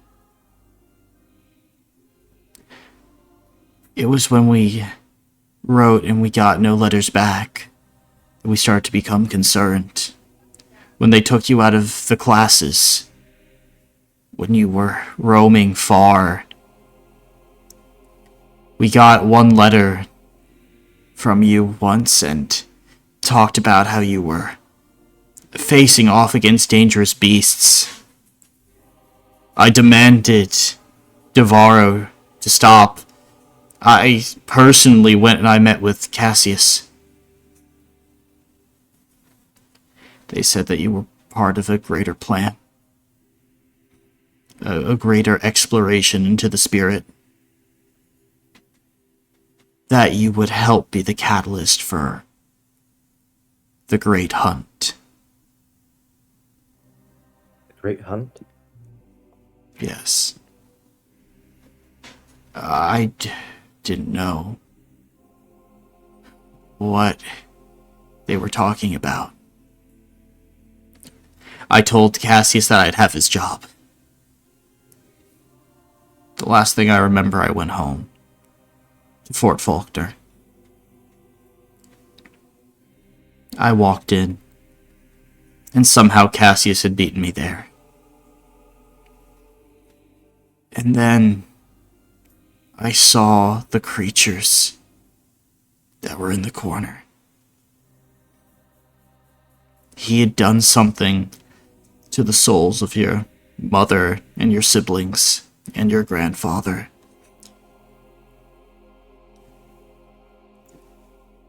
And that was the last thing I saw.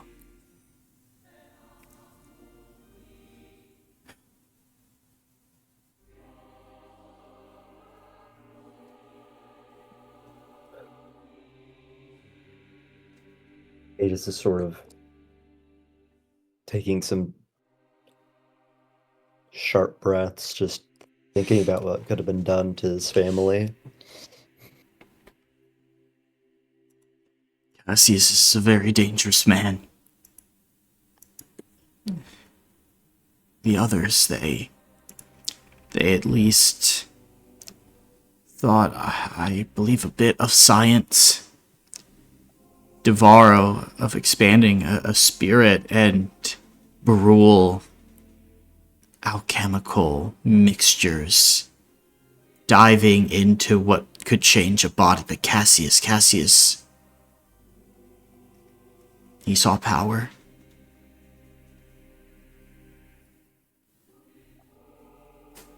You must be very wary of him, son. I will be.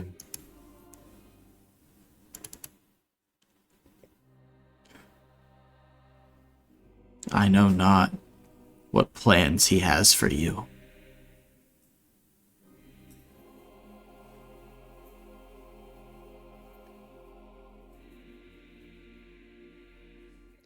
Whatever they are, I will resist him.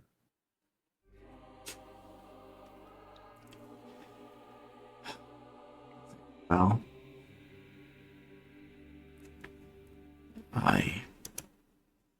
I hope that you can.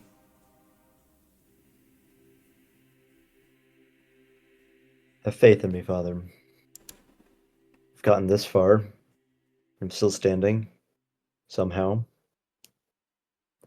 I know. But arrogance was my downfall.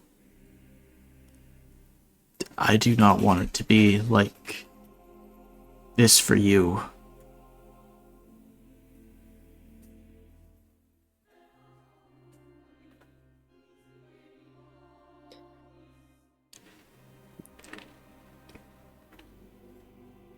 Kate is just going to look down at the table that he's in, or that he's standing next to, and think about those words,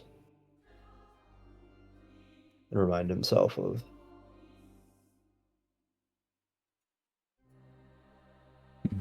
his place, the mistakes that he's made, and the successes that he's had, and how, well, no one's perfect. No one's totally evil. We just have to remind ourselves that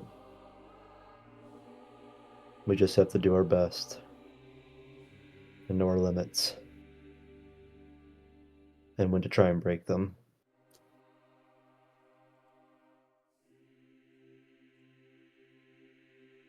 I'll be with you every step of the way, though, son. You're not alone.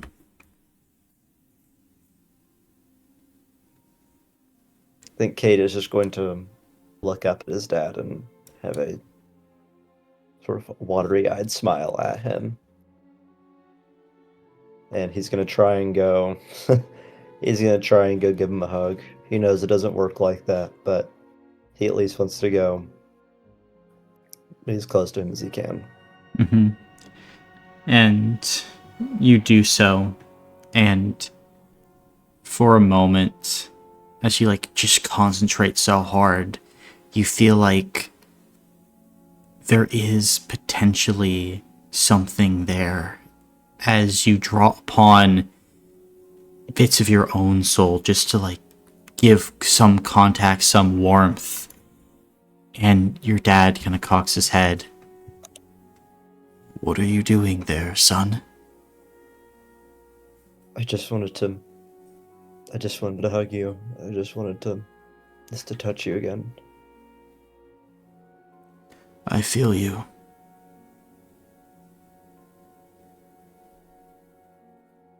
And Kate is going to be pretty taken aback by this.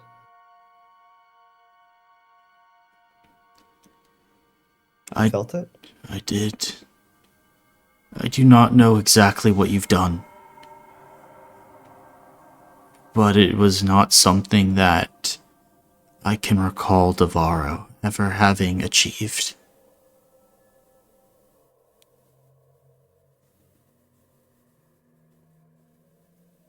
Perhaps in their attempt to have you be something to forge for them, monsters and to tame great souls, you've learned how to do something more. Can you come with me to side one, Eli? Yes. You, based on this little line of questioning, have unlocked a secret path in your training. Oh my goodness. You have the option of going down this path of taking souls and bringing parts of yourself to them in order to sculpt something new. Okay. Is this something that you would want to dedicate the rest of your downtime toward? Yeah. Why Okay. not? Go ahead and roll a d100 then for me. All right. And we'll say with this you can add a plus 25 to this roll. Okay.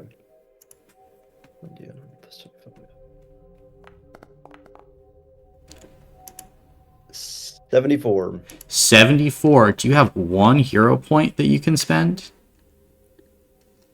I actually don't. I think I used all of them in the last session. Ooh, okay. Let me go ahead and roll something then. It's okay. It's probably fine. It actually is fine. Okay. So, I'm assuming you are putting in a lot of time, energy, and work into trying to understand what it is you're coming into contact with, correct? Yeah. Okay. Then, as you begin to do so, you start to bring together lessons taught to you by Brule, by Devaro, by Cassius, and that has been recently unlocked to an even greater potential now that you have a connection to the Abyss in the form of Vesper, but it's almost like a purified version. They were trying to get you to be this dark corruptor, but using Vesper as almost like a lens, you think that you might be able to go beyond. You can summon things, but you can also fuse the souls together and to create bigger, more devastating, or perhaps more helpful creatures.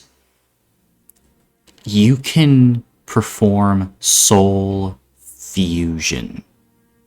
Now, Cade. Taking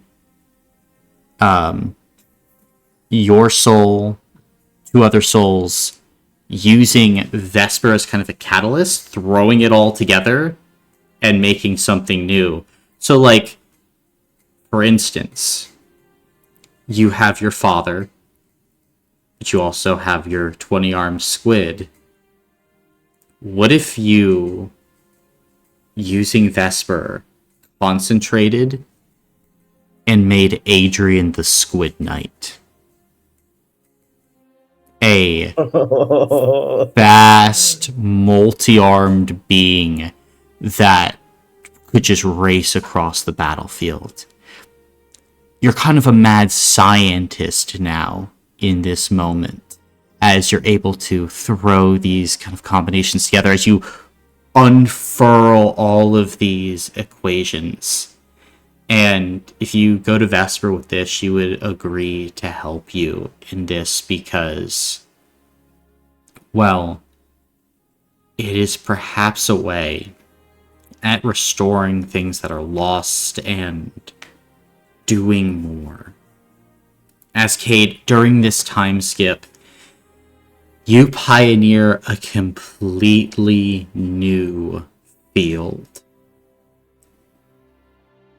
That scientist power is about to be put to work. Yep.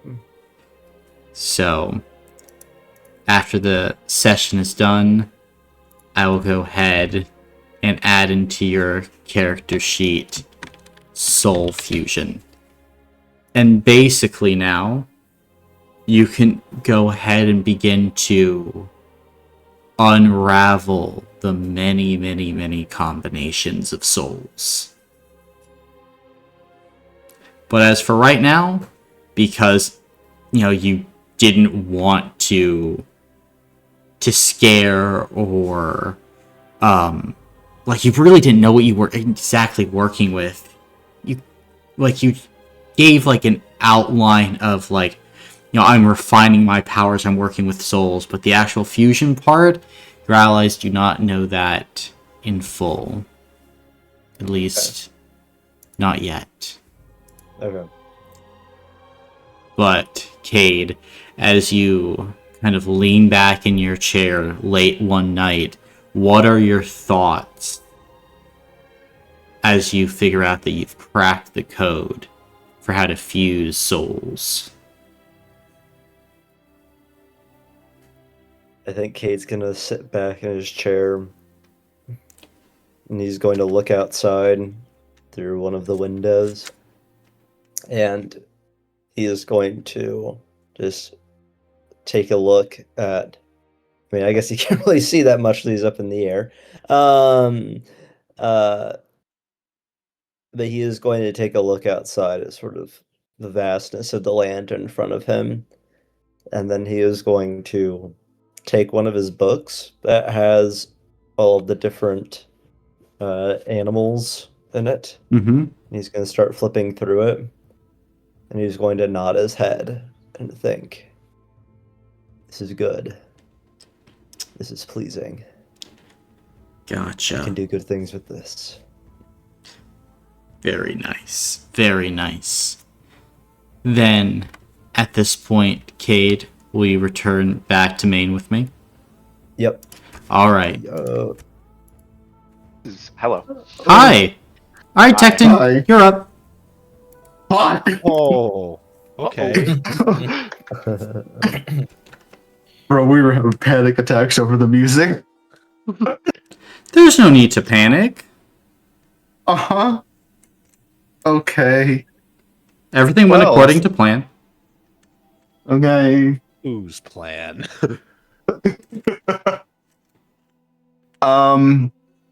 Well, I guess first things first. Let's finish my wrist-mounted computer, my tech boy. Gotcha. Then go ahead and make a mental check with your artificing. Okay. Let's see. 6, 9, 6.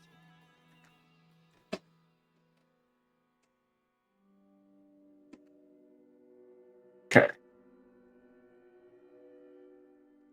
Ooh. I'm going to use a hero point. Okay. I have 3 successes. Very nice, very nice. Then you're able to go ahead and finish your tech boy. Yay. Then, you know what? I think we have time for talking. Okay, I want to talk to Zippy. Okay. Easy enough as you go and find Zippy in his workshop one of these days. Yep, as you go ahead, walk in, Zippy's there. Just building away at Mach 5. Hello, Zippy. Hello. What you working on? I'm working on armors, I'm working on a cloud, I'm working on a gravity chamber, I'm working on an anti-gravity chamber, I'm working on different mechanisms in order to situate the windows in this castle in order to all make them catch the sun at just the right angle. And I'm not making a death weapon. I make something to make grilled cheese. That was oddly specific that you pointed out not a death weapon. I cannot make a death weapon. I'm not making a death weapon. I'm making something to focus the light and make grilled cheese. Okay. I'll believe you. Thank you. I wish to consult you on things on speed and movement. I see. You seem to be experts on this. I am. An expert on this. Mm-hmm. Yes. I've been trying to come up with something to help aid my movement on the battlefield. Why not a rocket? We can put rockets on you. I can put 5 rockets on you. I think that's more of your thing. I don't think I would do well with that. You're held back by your own fear. Not so much fear as poorly suited to my style of combat. What is your style of combat? I generally tend to hang back and then have to run up occasionally to get weaknesses from enemies. So I need to be able to move forward and backward rather quickly. A rocket can move you forward rather quickly. Yes, but reversing direction can be difficult. I can put And 5 also more it's rockets very on you in the noticeable. front. 5 more on the front. Very easy. Very simple. And it's also very noticeable. Okay. The idea I was going for was more something along sort of like hover boots, like omnidirectional movement boots. Okay. Reducing friction movement so I can pull myself along, get around. Okay. And I think Texan's just going to try and go over some schematics and figure out what Zippy does to make himself fast other than rockets. Other than rockets. Yes, because I know he has other things than rockets. Like what? There's no way he doesn't. I don't know. There's no way he doesn't have things other than rockets. Make himself faster. It's just the rockets, dude.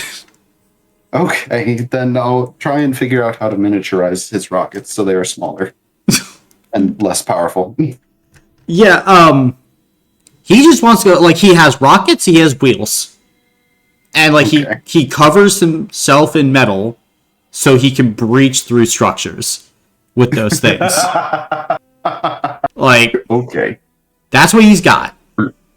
I thought there was a little more finesse there, but okay.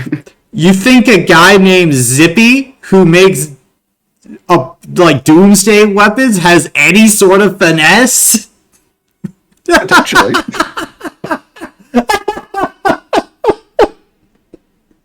It's just funny. No, he'll just, like, Okay. Zippy will look at you and be like, I mean, you could just put Teculite on the boots. Do I know what that is? Yeah. You played in Crimson Storm. Teculite was the thing that made all the structures float in Kovarov. Oh, right. Yep. Sorry, that was years ago. Still relevant. Okay. Yep, still relevant. My apologies. I have not reviewed my notes from that campaign in a while. Yeah. Okay. But And basically, he's trying to spend this time getting to know Zippy a little bit gotcha. and how his brain works. His brain works like a straight line. He Good to know. he is a very skilled artificer, not one who does finesse often, and one who likes speed, who wants to build the biggest, baddest things. It's kind of like if a 5-year-old had an engineering degree. Yep. That tracks. Hmm? That does indeed track. Gotcha. But what benefit do you want for talking to an NPC? I'd like the stanza of the Panopticon. Stanza of the Panopticon. Okay. Then go ahead for me and make a physical check and a mental check. Physical and mental. Mm-hmm. Let's see.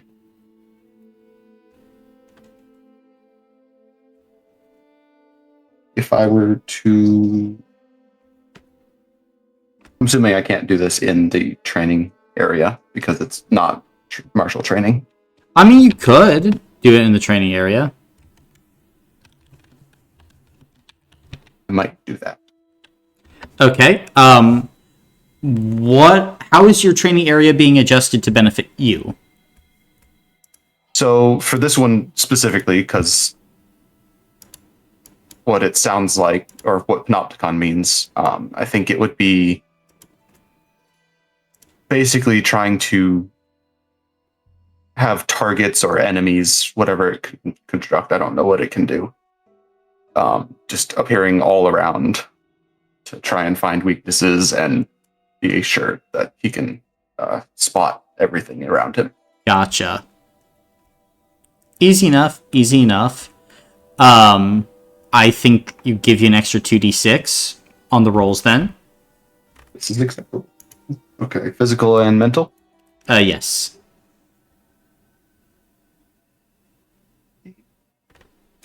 Physical first. Oh, damn. Holy shit. 6 successes. Okay. And then mental. +2.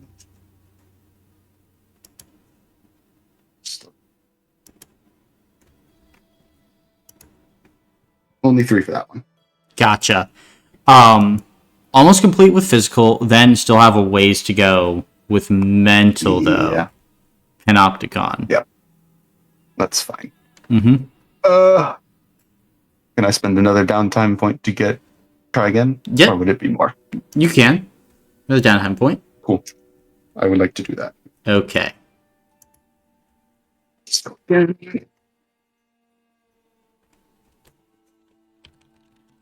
4 successes. Gotcha. 4 successes for Physical. physical. Gotcha. Very nice.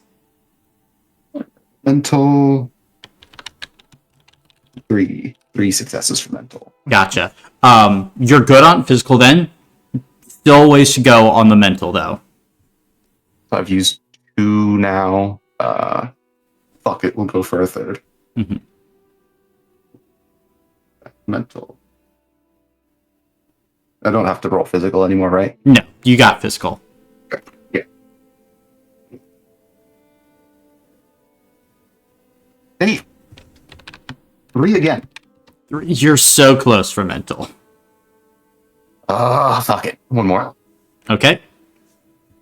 That's 4 used. Yes. Okay.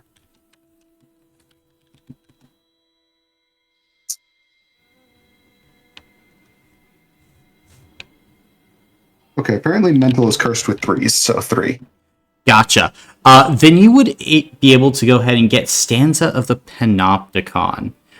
Stanza of the Panopticon basically is a form that allows you to gain 360-degree vision while you're in this stanza. You can learn a particular fact about a creature, like what a skill is, like the full details of an attack, weakness, bane, whatever, when they make a damage roll once per round, when you can see them. Additionally, your allies, when they're making an attack, you give them sheer equal to half your power score when you're inside this form. Sounds very nice. Okay. I'd love to Yes. see it. Now, it does take some doing to activate, but it's a very good form. Yes. Okay. And so I will add that to your character sheet after the session is complete. That is fine. That's 4 downtime points used, 4 more. Okay.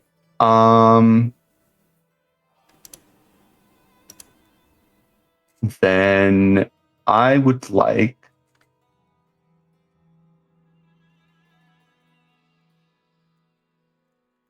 Yeah, fuck it. I would like to make a helmet that fully encases my head. That also connects to my tech boy and has light protection. Like it dims bright lights, enhances dark areas, stuff like that. Okay. Basically trying to avoid blinded. Cool. Then go ahead and make a mental check with your artificer.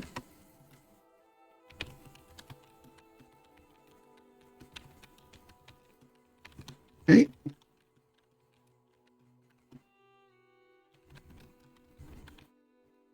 Five successes. 5 successes. Cool. Are you wanting to keep it there with 5, or are you wanting to go further?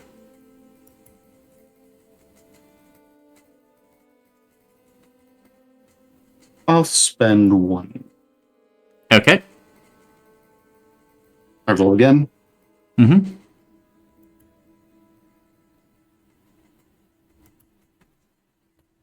Another 3. So.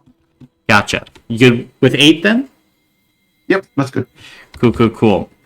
Then, with that, you will have a helmet that gives you immunity to the blinding condition while the helmet is intact, and it will sync to the tech boy. Fantastic. Second to last, I would like to upgrade my sniper rifle Okay. to cycle different damage types and have variable scope, so I can aim better at closer targets. Okay. Are you wanting to do both those things together or one individually? We'll do the damage type first. Gotcha. Another artificing check with mental. Mm-hmm.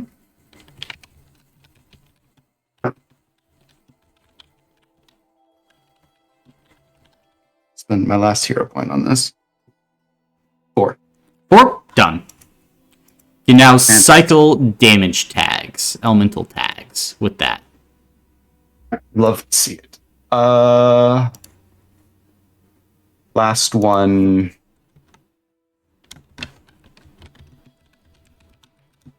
I would like to design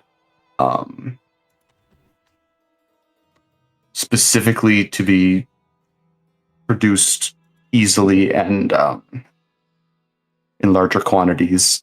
Basically, spy birds, robot birds, to hunt down demonic energy and large-scale uses of magic. You're wanting to make robot pigeons?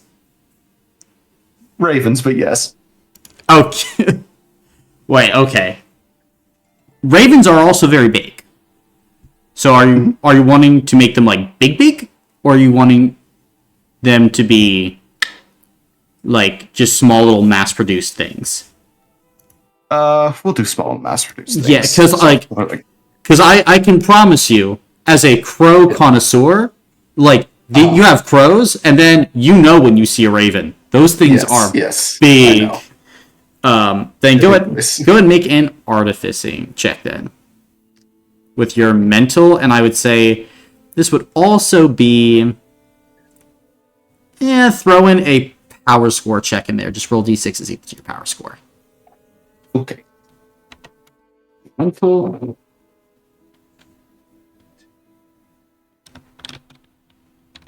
Another 4 successes for mental. Okay. Very nice. Power score. Only 2. Only 2. That's not too bad then. You'll be able to produce as a prototype one of these spy birds. And then in the future, you'll be able to spend a downtime point to create 3 of these little birds. To allow them to go out and about.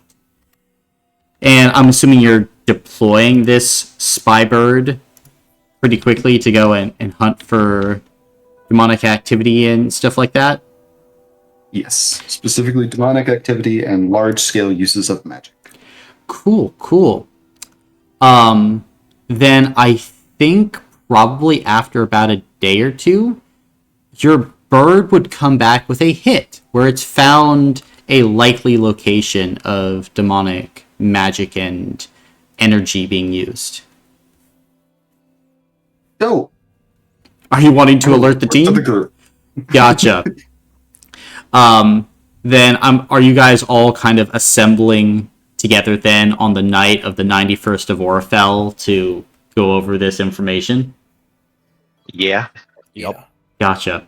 Then, as you all go ahead and kind of get together in the situation room, Moldwyn is there along with Vesper and the Splinter, and Moldwyn is looking over some information. So, Tecton has made us aware now of what appears to be, I suppose, a demonic incursion, but it's very strange. Apparently, a demon is breaking men's hearts? Or something along those lines. We've been getting reports of knights going to a castle, the court of Nimue, and trying to bring flowers, gifts, and jewels for the young maiden there whose brother has recently died. But they all leave.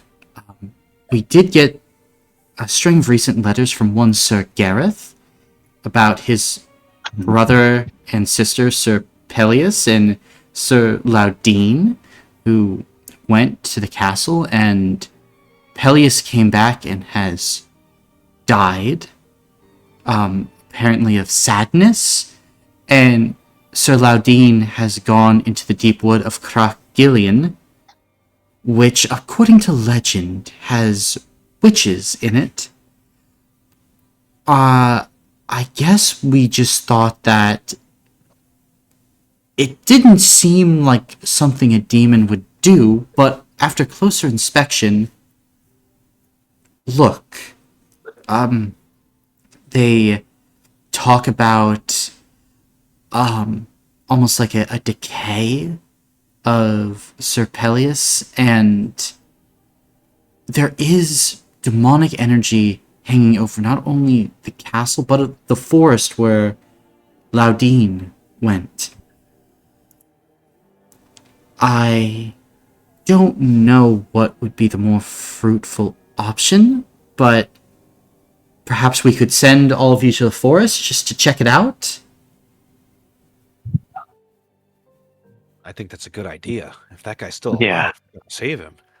Well, it's a woman. They still use the bad. knightly honorific of Sir, but I didn't know they. I don't know too much about words, so that's my fault. no, you're fine. You're fine. I guess you should go search for this heartbroken girl. Maybe you could stop by and see the body of Sir Peleus, but I'm kind of at a loss for this one. I don't know what demons would be doing involving all of this. I think it's pretty likely, though, that without Tecton, we probably wouldn't have caught on to this.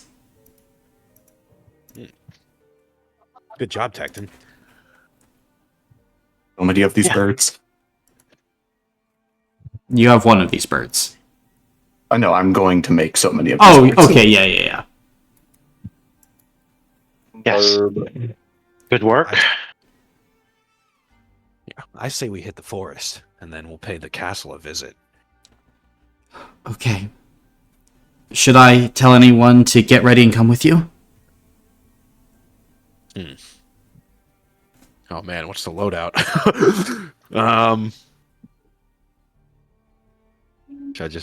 I say Vesper and the Splinter. Anyone opposed? Yeah. Okay, I'll make sure that they're ready to go and you'll be out of here in an hour. I'll stay here and monitor the situation and let you know if anything changes. I mean, Sounds good. It's a forest with witches. What could go wrong? And it's here we will end the session for today, as now you guys get to head into a forest. Oh no! Yeah. could you say this? What could go no. wrong? Would you say that? Well, What, no. literally, what could possibly ever feasibly go wrong? Gee, let's think about that. No, I'm just gonna go in. Thinking? You didn't promote me to think. Well, it's okay, because you won't have to do any thinking on this little excursion, Connor. Yeah! Yippee! Yeah. So chat, I won't be here next week. Oh, that's great.